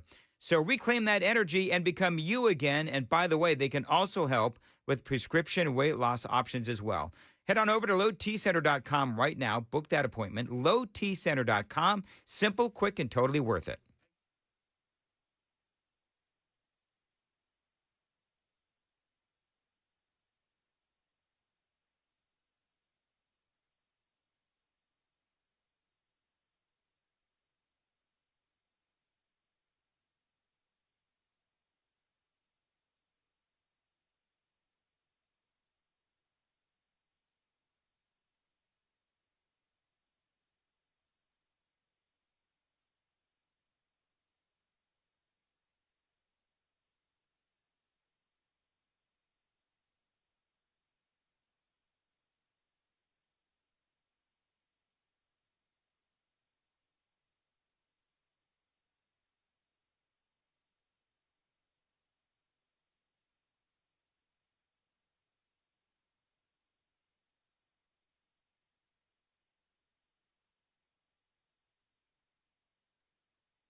Dan Mandis here, 758 Nashville's Morning News. Want to tell you about my friends at the Wellness Institute of Nashville.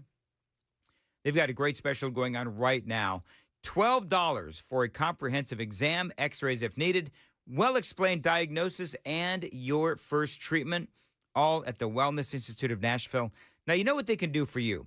If you have back or neck pain, if you've got sciatica, slipped and bulging spinal discs, herniated discs, and spinal stenosis, they can help you with all of that with their state-of-the-art non-surgical spinal decompression therapy.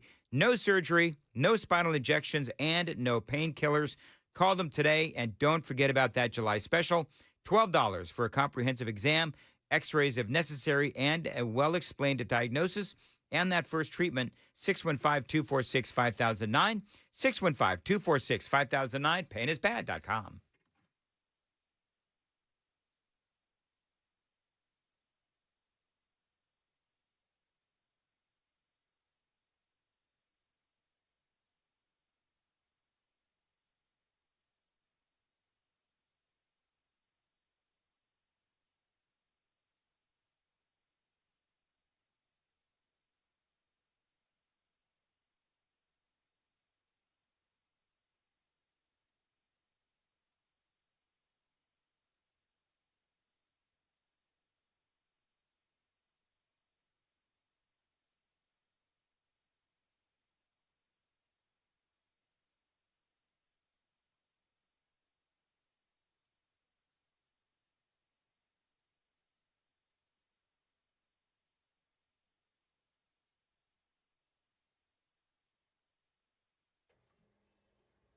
Good morning. It's 8 o'clock, and I'm Joan Jones with your top stories. Metro Nashville police identifying the woman whose body was found on Night Valley Drive by a man walking his dog this weekend.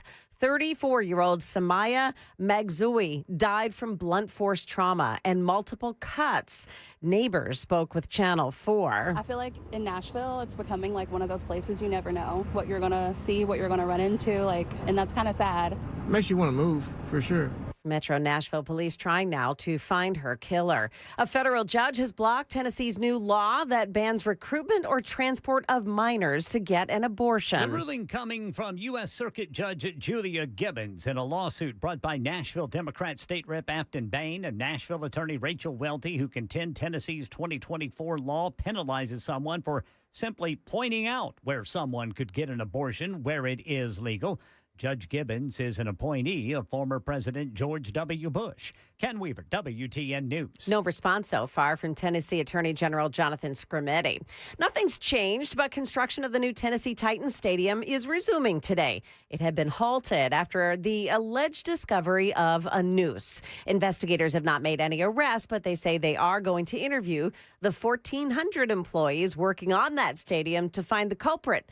On a side note, training camp begins for the Titans today. The president of operations and the general manager are set to speak to the press about their expectations for the upcoming season after quarterback Will Levis opted to have season-ending shoulder surgery. The new school year close to beginning now, and Metro Nashville schools tell WSMV4 they're okay with bus driver staffing levels for now. Well, MMPS telling us the increase in drivers also comes from a guaranteed 40-hour work week and additional bonuses. Wilson and Clarksville Montgomery County schools pay first-time drivers around $22 an hour. Drivers here in Nashville, they're getting closer to $25. That's Alexandria Adams. Still, Metro schools would like to hire 70 more drivers. Clarksville schools need 50. Wilson, Cheatham, and Sumner County schools need less than 10 new drivers each.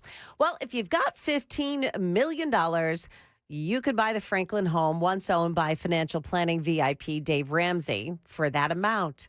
It has 15,000 square feet of living space, 7 bedrooms, 10 bathrooms, a wine cellar, library, elevator, movie theater, and an outdoor pool.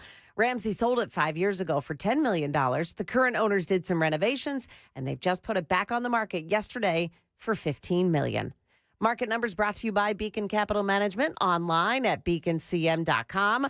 Well, stock futures this morning mixed. That Dow futures minus 28, NASDAQ futures down 5, but the S&P futures are up 4 points. That's the latest news, traffic, and weather next. I'm Joan Jones, WTN News.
It's a crash in Joelton on Whites Creek Pike at I-24, the northbound side. Also East Bank, 24 eastbound at Spring Street, Ellington Parkway. That's exit 47A. Watch for a crash in that spot. And in Blackman on 840 westbound, just past Veterans Parkway, exit 50. That's another crash scene. And just one more, Old Hickory Boulevard westbound at I-65. This is in Brentwood. You've got a crash you're dealing with there as well. Traffic every 10 minutes every morning on Super Talk 99.7 WTN.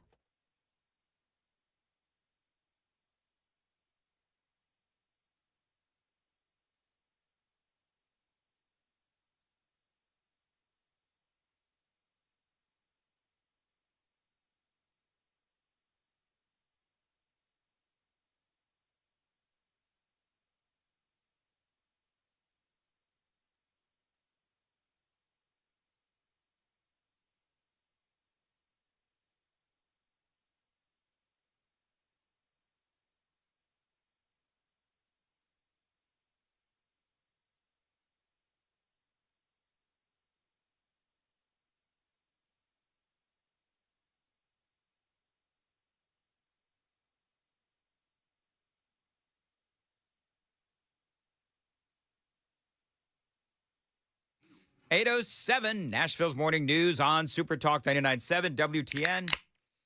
Dan Mandis here. Joan, I'm at the point where I need a Celsius. Now, Wow, what are you drinking? what in the world is it? You know What what? is a Celsius? It's a girly version of a Monster drink. Oh. I think is what you would say. I see. Because, I see all the other guys, on WTN, and, they throw their Monster drink cans in the, in the trash can. And so I've just decided that I'm going to try these Celsius drinks, and I've gotten Sparkling Grape Rush. Well, Is aren't what you I'll be something? drinking. See, this is what happens. This is how children get in trouble. They see other people doing something, and they think they need to do it too. You're a follower. You're not being a leader. So a couple of things. Number one, I was the guy that started talking about throat coat, and then you, Oh, yeah, this Joan is true. Jones, begged me for. Do you know Okay, really? You want to say that again, Joan?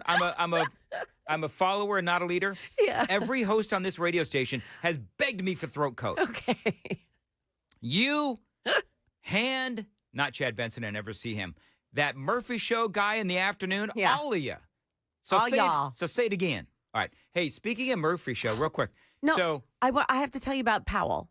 Oh, all right, real quick, and then we Okay. got to do some because a dude from the when we were talking in the last segment, Yeah.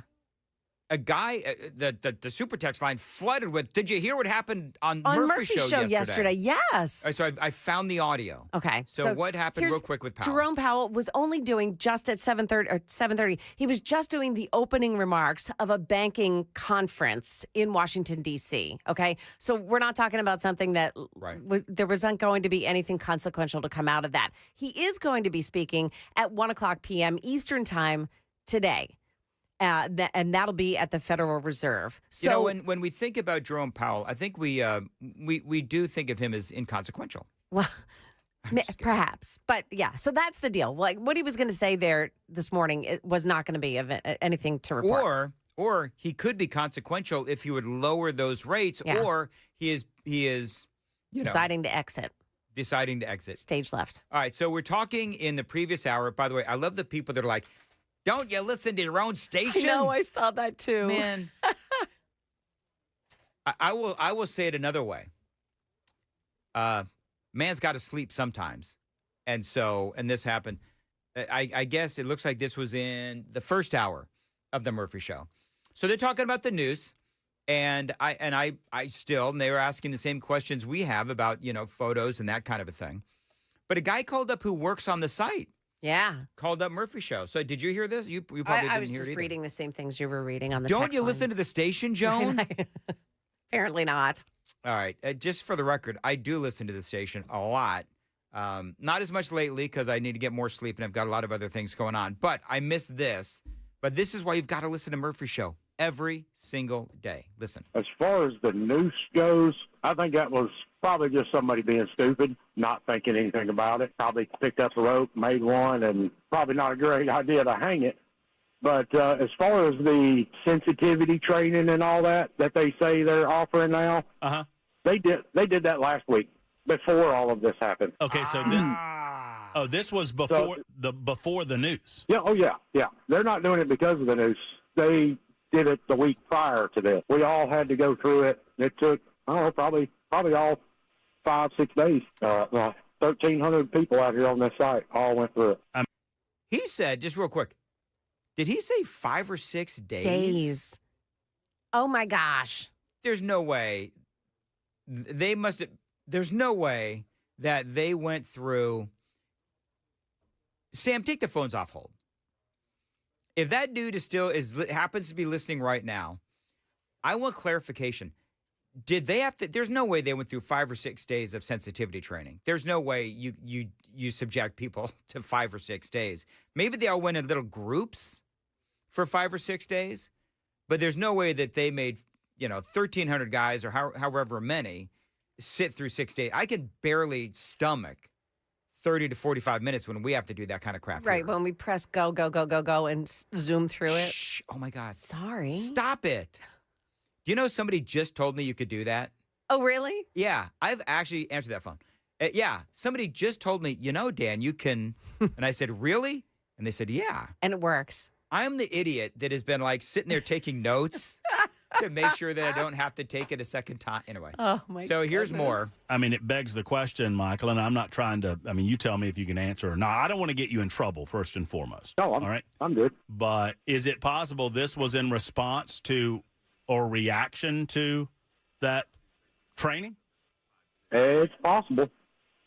Michael, is it? I would think, I know on certain job sites that I've been on, believe it or not, I used to, engage in physical labor at one point in my life. And I know that people use slip knots to, I would imagine that they're not using a lot of slip knots on a site that big with the types of code and all of the things that hoops that y'all have to jump through. Well, I think there's a difference between slip knot and a noose. Somebody knew what they was doing, but Joan, do you know the difference between a slip knot and a noose? No. All right. See, and other people are saying that not all 1,300 people took it on the same day. It took 5 or 6 days to get those 1,300 people all through the same training. Yeah, see, that's what I thought. Yeah. Right. I don't know. I think somebody just wasn't thinking, to be honest with you. Yeah. Did you see it? No. It was taken down before most anybody even got on site Friday morning. All right, so that's my question. How do we know? Yes, sus. It is very sus. Yeah. How do we know that this actually happened? Because it was early in the morning and they took it down before anybody could see it. The talk on site, and I'm naturally drawn to ask these questions because, I want to get to the source material. From those on site that perhaps saw it or were aware of it, was someone obviously trying to send some sort of message with it? I didn't see it. I don't know how big it was. I know roughly where it was. I couldn't answer, one way or the other. I think, like I said, I think it was probably just a, piece of rope somebody found and made one and not intentionally thinking, you see this stuff in garages all the time. Yeah, sure. So it could have been one of those kind of deals where, hey, I'm going to hang this, But. All right, so there you go. So that guy called Sam? He called in? Yeah, he called just now. And what did he say? So he said that they were taking classes, the sensitivity training, in groups of 50 to 80 people for up to 2 hours at a time. 2 hours? Wow. Over 5 or 6 days, the week prior. Oh, my goodness gracious.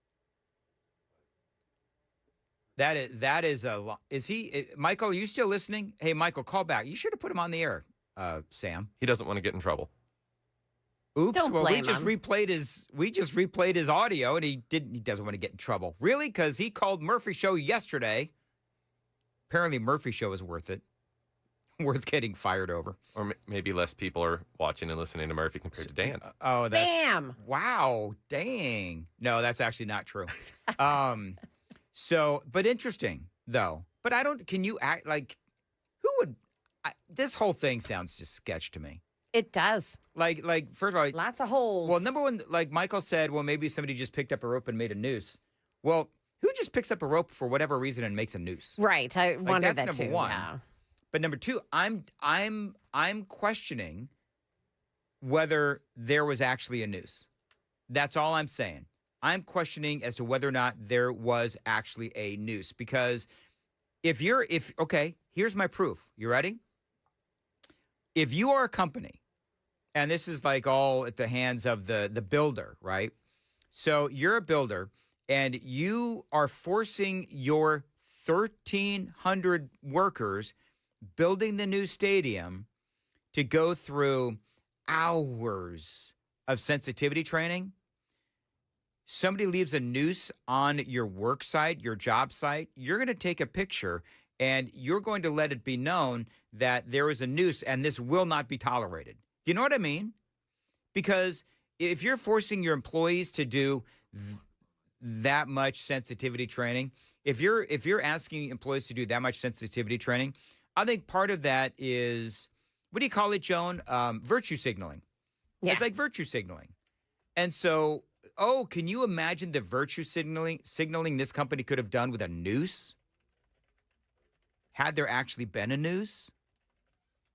So I don't know. Do you know what? Okay, let's do this. Sam, real quick. The new Daily Dan poll on YouTube. Do you believe there was actually a noose? Yes or no? What do you think, Joan? Well, I think we know what our people will say, the people that listen to this radio show. What are you saying about the people that listen to this radio show? I think that we are all of one mind. I'm going to go ahead. If you follow me on Twitter or X, I'm just gonna throw this question up. Was there actually a NOOSE? Was there actually a noose? And so I'm going to do my own poll, yes or no.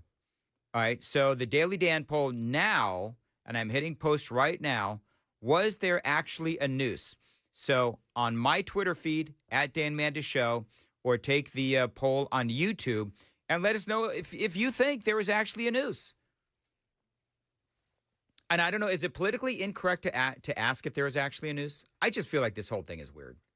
This whole thing, guys, if there's a noose, put a picture of it up or, give us more details. All right, it is late for traffic. 8:18 on Nashville's Morning News. Time to check the roads.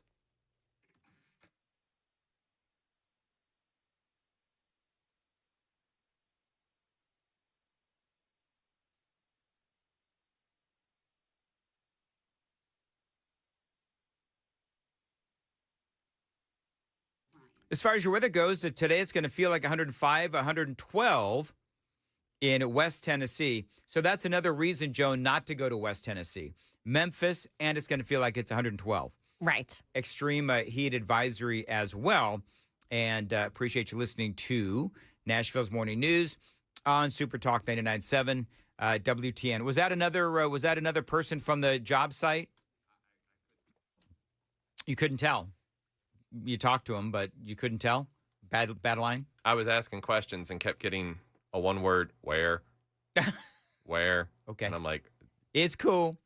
It's cool. All right. It is 8:19 on Super Talk 99.7 WTN. I think what I want to do now is keep an eye on our poll, because I think it's a really good poll, and I want to see what people say. Because I'm almost feeling bad. Should I feel bad for asking the question? Was there really a noose? I don't think that's. No. I don't know if Matt actually asked that question. Was there really a noose? Or does he, do you doubt that there was an actual noose? So anyway, we'll see what people say. Coming up, is Chris Hand back today? Oh, here's another question that somebody else just asked. Steve asked on the Super Text line: who found the noose? Who found it? Who found it? I think that's and where was it located? Because honestly, that's the whole Bubba Watson thing. Oh yeah, 8727. Everyone has a phone and a camera. Where is the picture? Yes. The Bubba Watson thing was that it was attached to a garage door. It was a pull down. So it matters where it was found. Wallace. Wallace. Well, thank you, Wallace. People are hammering. I love how Sam tried to do that quietly. It's Wallace. It's Wallace. You're the best, Sam. Aww. Until you force him to quit, like you did KGB. I did not force him to quit. Oh, my gosh. That is a joke. That is a joke. Everybody's asking, where's KGB? KGB resigned. KGB quit. He couldn't take the hours anymore. He just changed his Facebook page to a golf shot of himself. I'm like, okay. There you go. Good for you, KGB. Yeah. Yeah, he's going to go off, and he's got to find, you know what? We all got to find our passion. And getting up at stupid o'clock for stupid money was clearly not his passion. And you know what? I totally It's ours. understand. Apparently. Well, it is for now. Yeah. 8:22, and what's coming up in the news? An announcement from the DOJ about the Epstein case to tell you about. Also, we're going to check the markets as Wall Street begins trading. Stick around for all that here at 8:30 on Super Talk 99.7 WTN.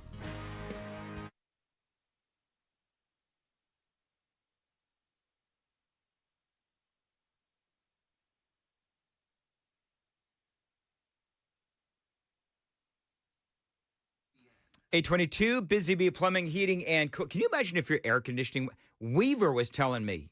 You know Ken Weaver's air conditioning went out the other day, Joan? Yeah, and it took a couple of days for the part to come in. Do you know, I didn't have the heart to tell him, but I was going to text Ken. It's like, dude, if you're in that situation again, just, come on over to the Manda's house. We got plenty of room. Come to the Manda's mansion. Yeah. And you can swim at the Manda's mansion. It is not a mansion. Trust me on that one. Anyway. My fence is falling down in the backyard. Bandit keeps getting out because of that stupid fence. Anyway, moving right along. Dan Mandis here for the HVAC company that I've been using for over a decade, Busy Bee Plumbing, Heating, and Cooling. Now, I've always loved their mission to provide great service and save you money. Like, for example, this month, you can save big time on Busy Bee's smart Wi-Fi water shutoff valve. Only $12.49 this month. You can buy a whole new HVAC system and get a free air duct fogging and UV light home treatment. And if you've got plumbing problems, well, they can help you there as well. $500 off of a Halo 5 whole home filtration system, or $1,000 off whole home water and drain line replacements. Those savings, they go on. And by the way, if you need some financing, they can do that for you as well. 0% for 18 months with approved credit and payments as low as $100 a month. Check them out online, busybeehvac.com, busybeehvac.com at 615-775-7833.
827, Nashville's Morning News. Listen, the weather in Middle Tennessee, y'all know that it can get insane. Storms can pop up anywhere, anytime, and your power could end up out. That's why you need a backup home standby generator from my friends at the Generator Supercenter. They are the nation's #1 Generac generator dealer. So you can get a free quote and get peace of mind when you have one installed. The Generator Supercenter, they do feature a lot, but a couple things: expert installation and 24-hour monitoring. They're not going to leave you in the dark, and financing is available. 615-879-1952, 615-879-1952. Find them online anytime, GeneratorSupercenterofNashville.com.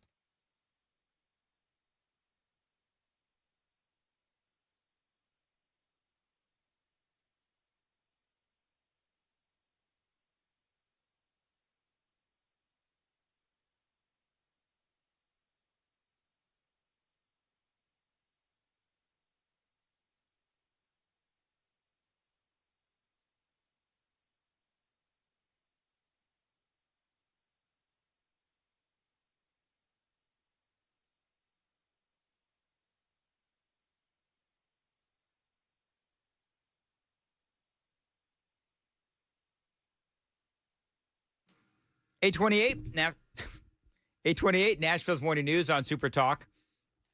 Joan, the people watching the the TV side of things, Yes. just saw me beat the living crap out of the microphone. Well, they got it in. Somebody put it in a weird place. I'm having a hard time. All of a sudden, it's in a strange place. It's like right in front of me, and so my hands keep hitting it because I flail when I talk. All right, so the question is, does the noose really exist? Now, on my social media, on my Twitter, 94% said no, there was no noose. 94% said there was no noose. See, that's what I was saying. It'll be nearly unanimous. Well, let's see what the YouTube poll shows. Sam, what does the YouTube poll say? On the YouTube poll, 86% do not believe that there was a noose. 14% do believe there was a noose. So 14% believe there was a noose. Okay. Well, there you go. What's wrong with you YouTube people? Come on, you 14%. You should call them 14%ers. We are just kidding. All right, very good. Wow, 7408. Sending some love to Joan. Thanks for keeping the show out of the ditch. Love it. Wow. Mwah, mwah, mwah. On that note, it is 8:30. By the way, is Chris Hand back today? He is. Okay, so and Chris guess is what? here. He brought a guest. Oh, did he bring one of his? He's brought another child to insult me. Oh, because that's now the family tradition. His children come in and insult me. That's what it is. It'll be somebody else insulting you today. Okay, very good. Well, it is 8:30, and Chris Hand and the crisscross handoff is coming up next on WTN.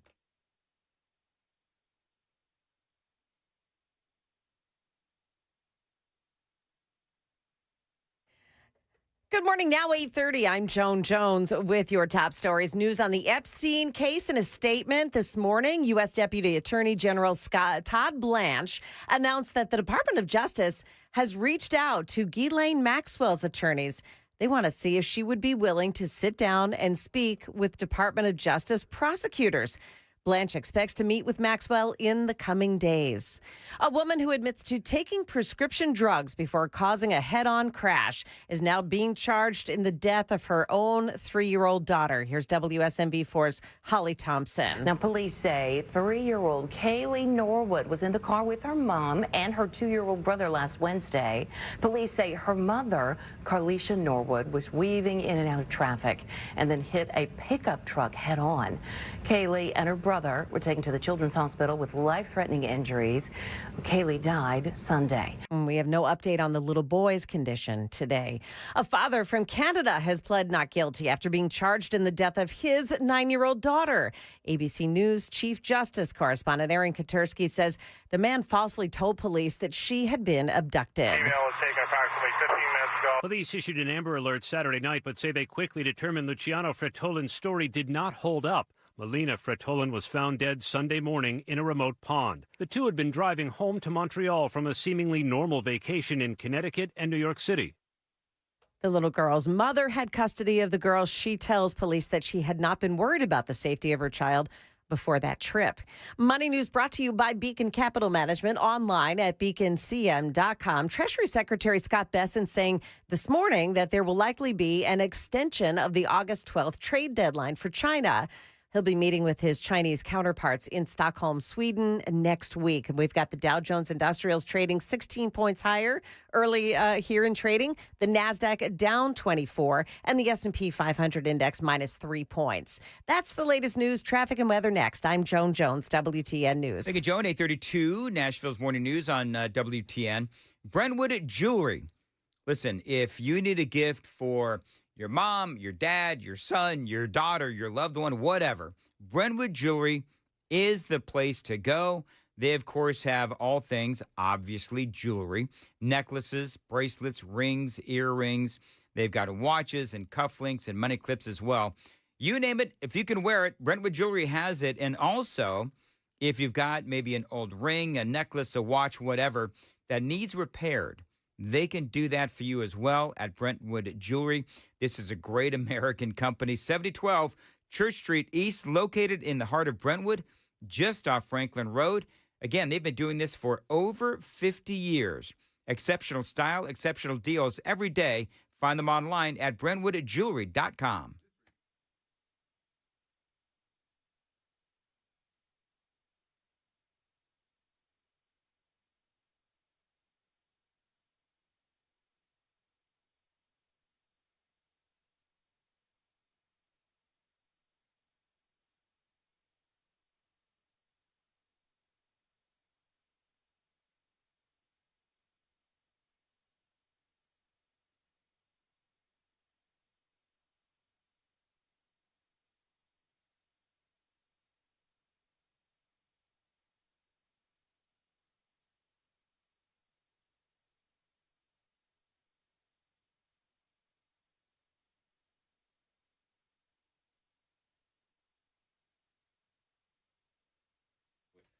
.34 Nashville's Morning News. Joan, I've asked Chris, is crack the same as cocaine? And so, because I don't know. You ever done cocaine? No. Are you sure about that? I'm pretty sure. Okay, well, Yeah. You know what? Your dad's here. Yeah, that's he is. That's the special guest. Yeah, ask him. Ask him if he's done cocaine. I dare you. Don't ask me. Do you know what? We're going to ask all kinds of embarrassing questions for Chris and his dad coming up here on WTN. Contours. Listen, they are in the middle of their summer special. So if you need to get rid of that belly fat, they can help you today. That Belly Buster special right now, $99. It is the July special from my friends at Contours. Take advantage of that red light technology. It is unique, it is effective, and it is cutting edge. And they are waiting for your call. First 10 callers right now, you get that Belly Buster special for just $99 at Contours. 615-236-9960. 615-236-9960. Now, you got to figure out and find out how this belly buster therapy actually works. It is with red light technology. So find it online, contoursllc.com. And don't forget, $99. That gets you that first belly buster special. 615-236-9960. First 10 callers right now. 615-236-9960.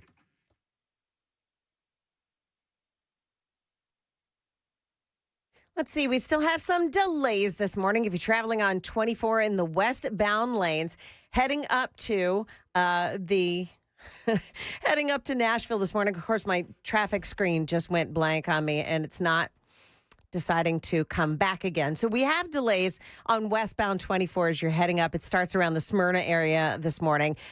Also some delays 65 and on 24 heading in from the north side. Got a crash in Brentwood, Edmondson Pike out in Mount Pisgah Road, and just one more. It's in Glencliff. It's on Nolansville Pike at Morton Avenue. Traffic every 10 minutes every morning on Super Talk 99.7 WTN.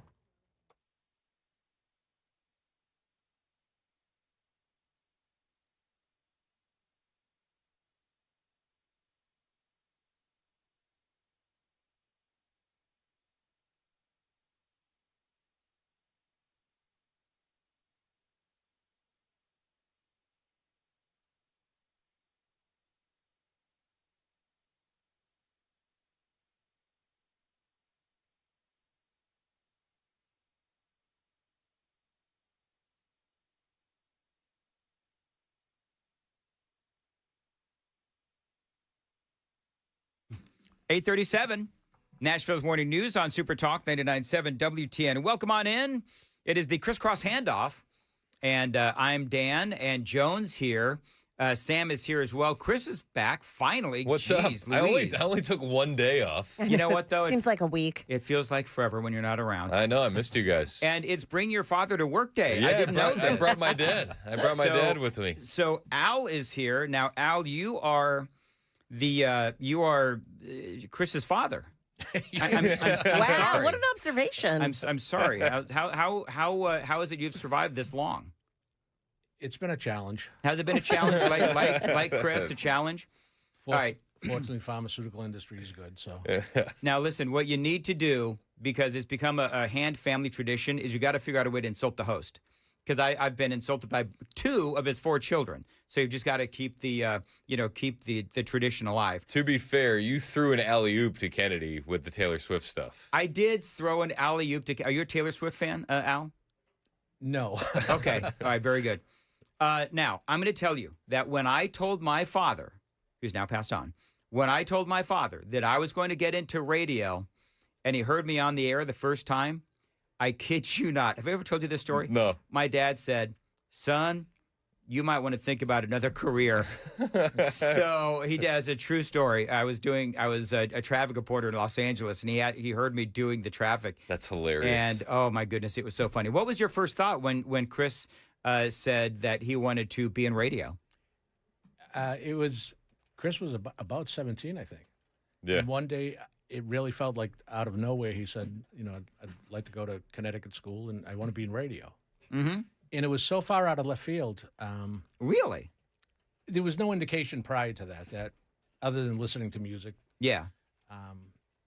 And, being supportive as I am, I checked with his mother and said, So is that like the Connecticut School of Broadcasting? Yep, that's what we did. CSB. Okay, so I told this story the other day. You weren't here yesterday. I don't know if I've ever told you this story. I flunked out of broadcasting school. Did you really? Mm-hmm.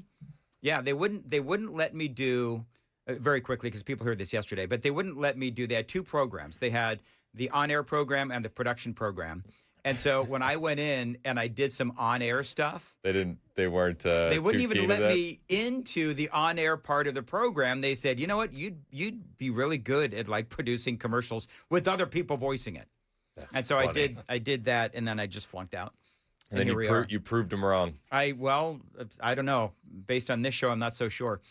So Al, you're describe the first time you heard Chris on the actual radio. I think the first few times, I think it was when you were in Boston, possibly jamming or whatever, and you were doing, you had the host and you were doing bits. And I actually thought at the time, not knowing what the role is of the third man in, and I thought personally, hey, you're taking shots at my son here. What are we doing? Oh, but listen. but that's part of the deal. But not knowing that, my first instinct was, okay, I don't like any of them, first of all. Oh, that is so funny. But then you just got used to hearing him, and it was kind of impressive, and thought, gee, he does this pretty well. Mm-hmm. Yeah, he's actually very good, and I hired him here, and I haven't regretted it yet, although a lot of potential. This time we're still waiting for that potential, man. I'm just kidding. So catch me up to speed on this news story that I missed. Well, hold on. Come on. No. Hold on. Al, tell me about a time when you had to ground Chris or put him on restriction, and what was it for? Careful. Well, Careful. listen. Some of those statute of limitations. I got put on restriction because I'll just tell you, I got put on restriction when my mom found Playboys underneath my bed. And I got put on restriction, and I said, "Mom, I'm 35. I don't know what the problem is." Totally kidding. So what is it? Was he an easy lad to raise? Because he puts on this persona that he was some sort of a hellraiser. He reminds me now of my grandson, which is Justice, I think, Brooks, which is sort of a handful. But he was always very good at going up to the line. Mm-hmm. but not quite crossing the line. Okay. So, Okay. you know, you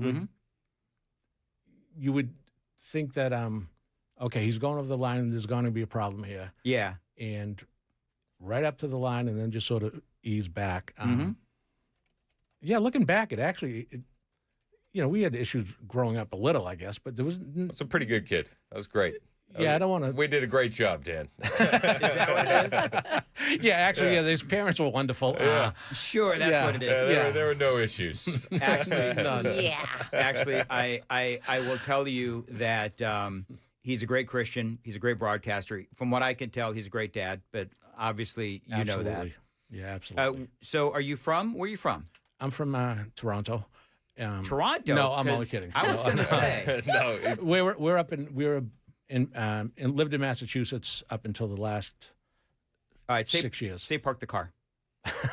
Park the car. Exactly. I love it. Now, was that authentic, or were you like No, playing that- into the that's authentic, stereotype? and no, he's got a real one.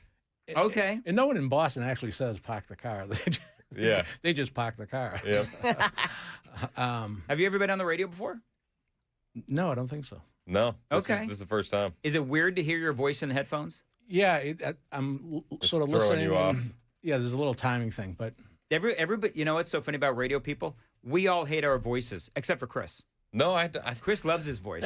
You could tell by how often he never stops talking. he did when he was younger too. He would just walk around and say my voice is fantastic.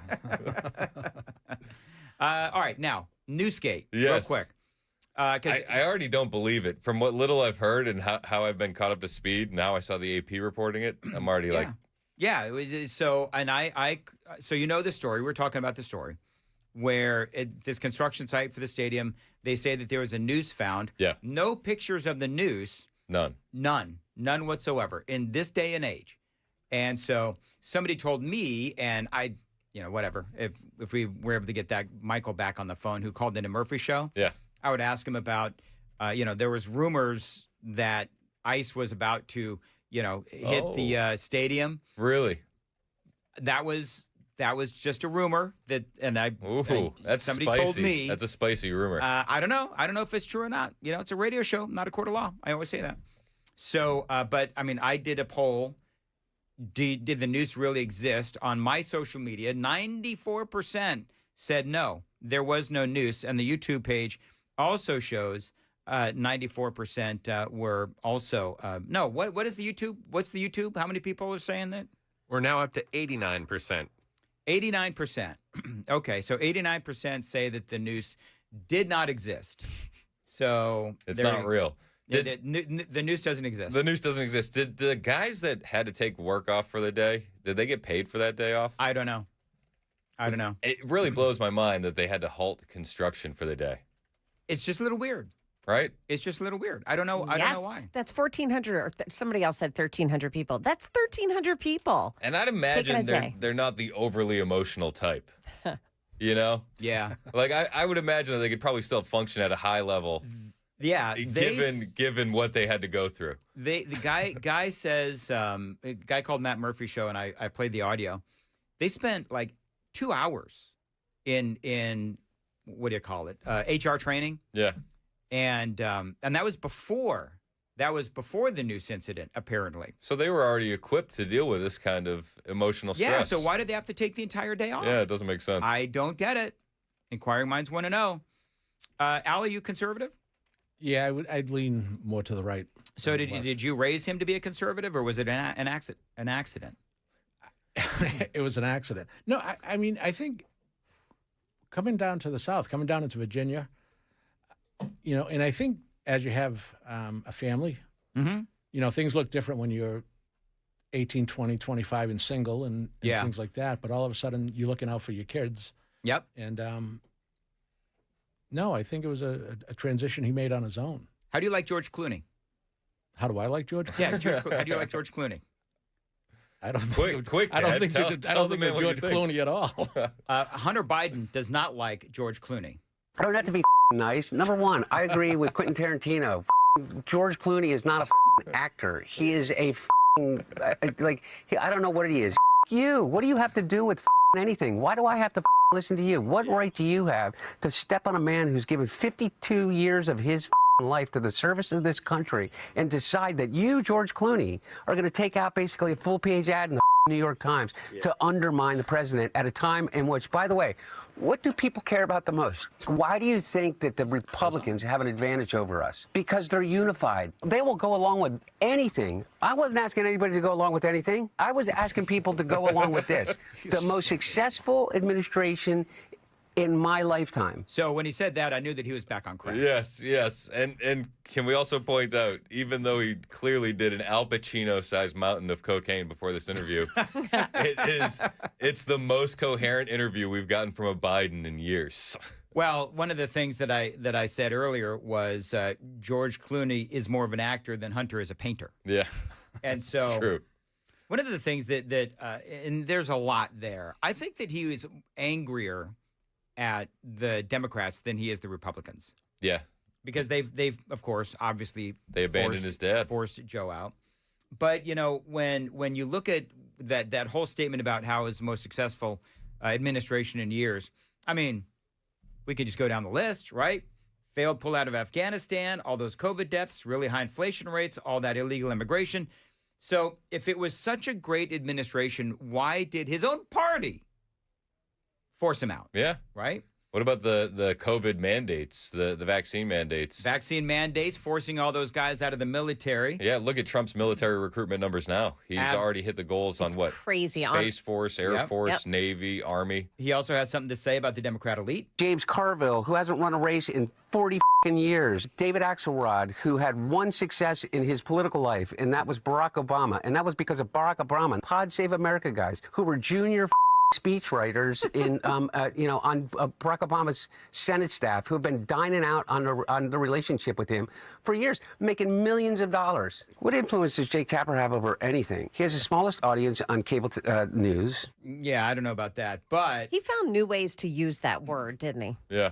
Got a potty mouth. Yeah. Sure seems like it. Just a potty mouth. Yeah. Al, did you teach Chris not to have a potty mouth? Because clearly Joe Biden failed. Well, first of all, I think Hunter, you have to give Hunter credit. He's such a good judge of character. So Yeah. Maybe that's the smartest guy Joe knows. No, Chris learned his language all on his own. I mean, Did he? There were times, and I would just sometimes say time and place. Do you know, I don't know if I've ever heard you say a curse word. Really? I do. I have on the air. He knows them. When did I do it on the air? You do like the simple potty mouth things. Oh. What is simple potty mouth? Like HE double hockey sticks and yeah. I do. I won't say pretty it. risky. Do you know what's so funny is I used to say HE double toothpicks. Oh, did you? Yeah, I used to. Now I just throw it down. You got to throw it down. I just throw it down now. Sometimes it's warranted. Sometimes it is warranted. Hunter spoke about illegal immigration. People are really upset about illegal immigration. You. How do you think your hotel room gets cleaned? How do you think you have food on your table? Who do you think washes your dishes? Who do you think does your garden? I would pick up the phone and call the president of El Salvador and say, you either send them back or I'm going to invade. It's a crime what they're doing. He's a dictator. I mean, someone tell him that's the wrong South American The crazy country thing for is cocaine. this interview went on for the interview went on for 3 hours. 3 hours of that. 3 hours. That's a lot of 1 kilohertz tones. So yeah, I don't know if he was on coke. Why is he here though? Well, like, why is he doing this? Do you have any idea? I don't know. Like, what's the point? It's not like they can salvage anything from the Biden reputation, can they? No. And if they were going to attempt to, is Hunter the best guy to send out? Oh, clearly not. By the way, this is my favorite. Okay, we got 2 more to get through real quick. Hunter on the laptop. What is it that you think the laptop proves, or what you call the laptop? So everybody has a laptop. So when they say Hunter Biden's laptop, what is it that they're talking about? Do you know? Everybody has a laptop. Everybody has a cloud. I'm assuming not. No, not everybody has a laptop. Everybody has a digital life. Almost everybody has a digital life. Everybody has a digital life, pretty much. All right, so let's not relitigate the story about how you, Hunter, left your laptop full of, sorry, Al, pornographic pictures of Hunter with prostitutes and his He's just hanging it out there, man. Mandis is actually a lot more cleaned up around you than he was the kids. What kind of studio is my son in? And he left it at the computer repair shop for like months. Yeah. For like months. So yeah, there's that part of it too. Real quick, Biden on Ambien. I know exactly what happened in that debate. He flew around the world, basically, and the mileage that he could have flown around the world 3 times. Yeah. He's 81 years old. He's tired as shit. They give him Ambien to be able to sleep. He gets up on the stage, and he looks like he's a deer in the headlights. Right. And so now he's having to walk that back because everybody's like, wait a minute, Joe Biden was on Ambien as the president of the United States? Shouldn't that have been on the reports that he was taking Ambien? Well, and here's the thing. That's just another thing that his doctor will, plead the fifth over. Yep. Did you ever prescribe? Because that's an over-the-counter. Are they going to give the doctor immunities? That way they can force him to answer some questions? Because I do think that at a certain point we need some answers. We do. We absolutely need some answers. But I don't know if we're ever going to get them, whether it's, Joe Biden and all of his nonsense with what he was on or the cover-up. Yep. I don't know if we're going to find out anything about Barack Obama, James Clapper, and all those other people as they're trying to set up and frame Donald Trump with the Russian collusion. Yep. I don't know if we're going to find out any of that stuff. I don't know if we're going to find out anything about the damn news. Nobody knows. You okay? See the heartbreak we have here in this job, Al? It's an emotional roller coaster. It is such an emotional roller coaster. All right, Al, thanks for coming in. And Thank you, sir. All right, very good. It is 8:54 on Nashville's Morning News. By the way, I have heard Chris curse. I was just trying to cover for him, just so you know. Appreciate it, Dan. Yeah. I think his father probably was onto it. I got your back, Chris. Thanks, Give me bud. $5. All right, Joan, what's coming up? The DOJ makes a move to talk with Ghislaine Maxwell. Also, why Metro Nashville schools will shell out more than $6 million today. We've got those stories coming up here at 9 o'clock on Super Talk 99.7 WTM. Thank you, Joan. How do I depend on Xfinity? Let me count the ways. Well, there's a lot. I've got a lot riding on my rock-solid internet from Xfinity. Riker, he, of course, has his homework and his gaming. Amy working all day from home. And, of course, yours truly always prepping and doing shows from my basement as well. Now, by the way, if something does go wrong, well, Xfinity can make it right with 24/7 customer service for whenever you need it. And, with Riker in the house, he is 11. It is critical that we are able to check out what he's watching. And with Xfinity, you can depend on these folks. So check them out online anytime at Xfinity.com, 1-800-XFINITY, or stop by a store today.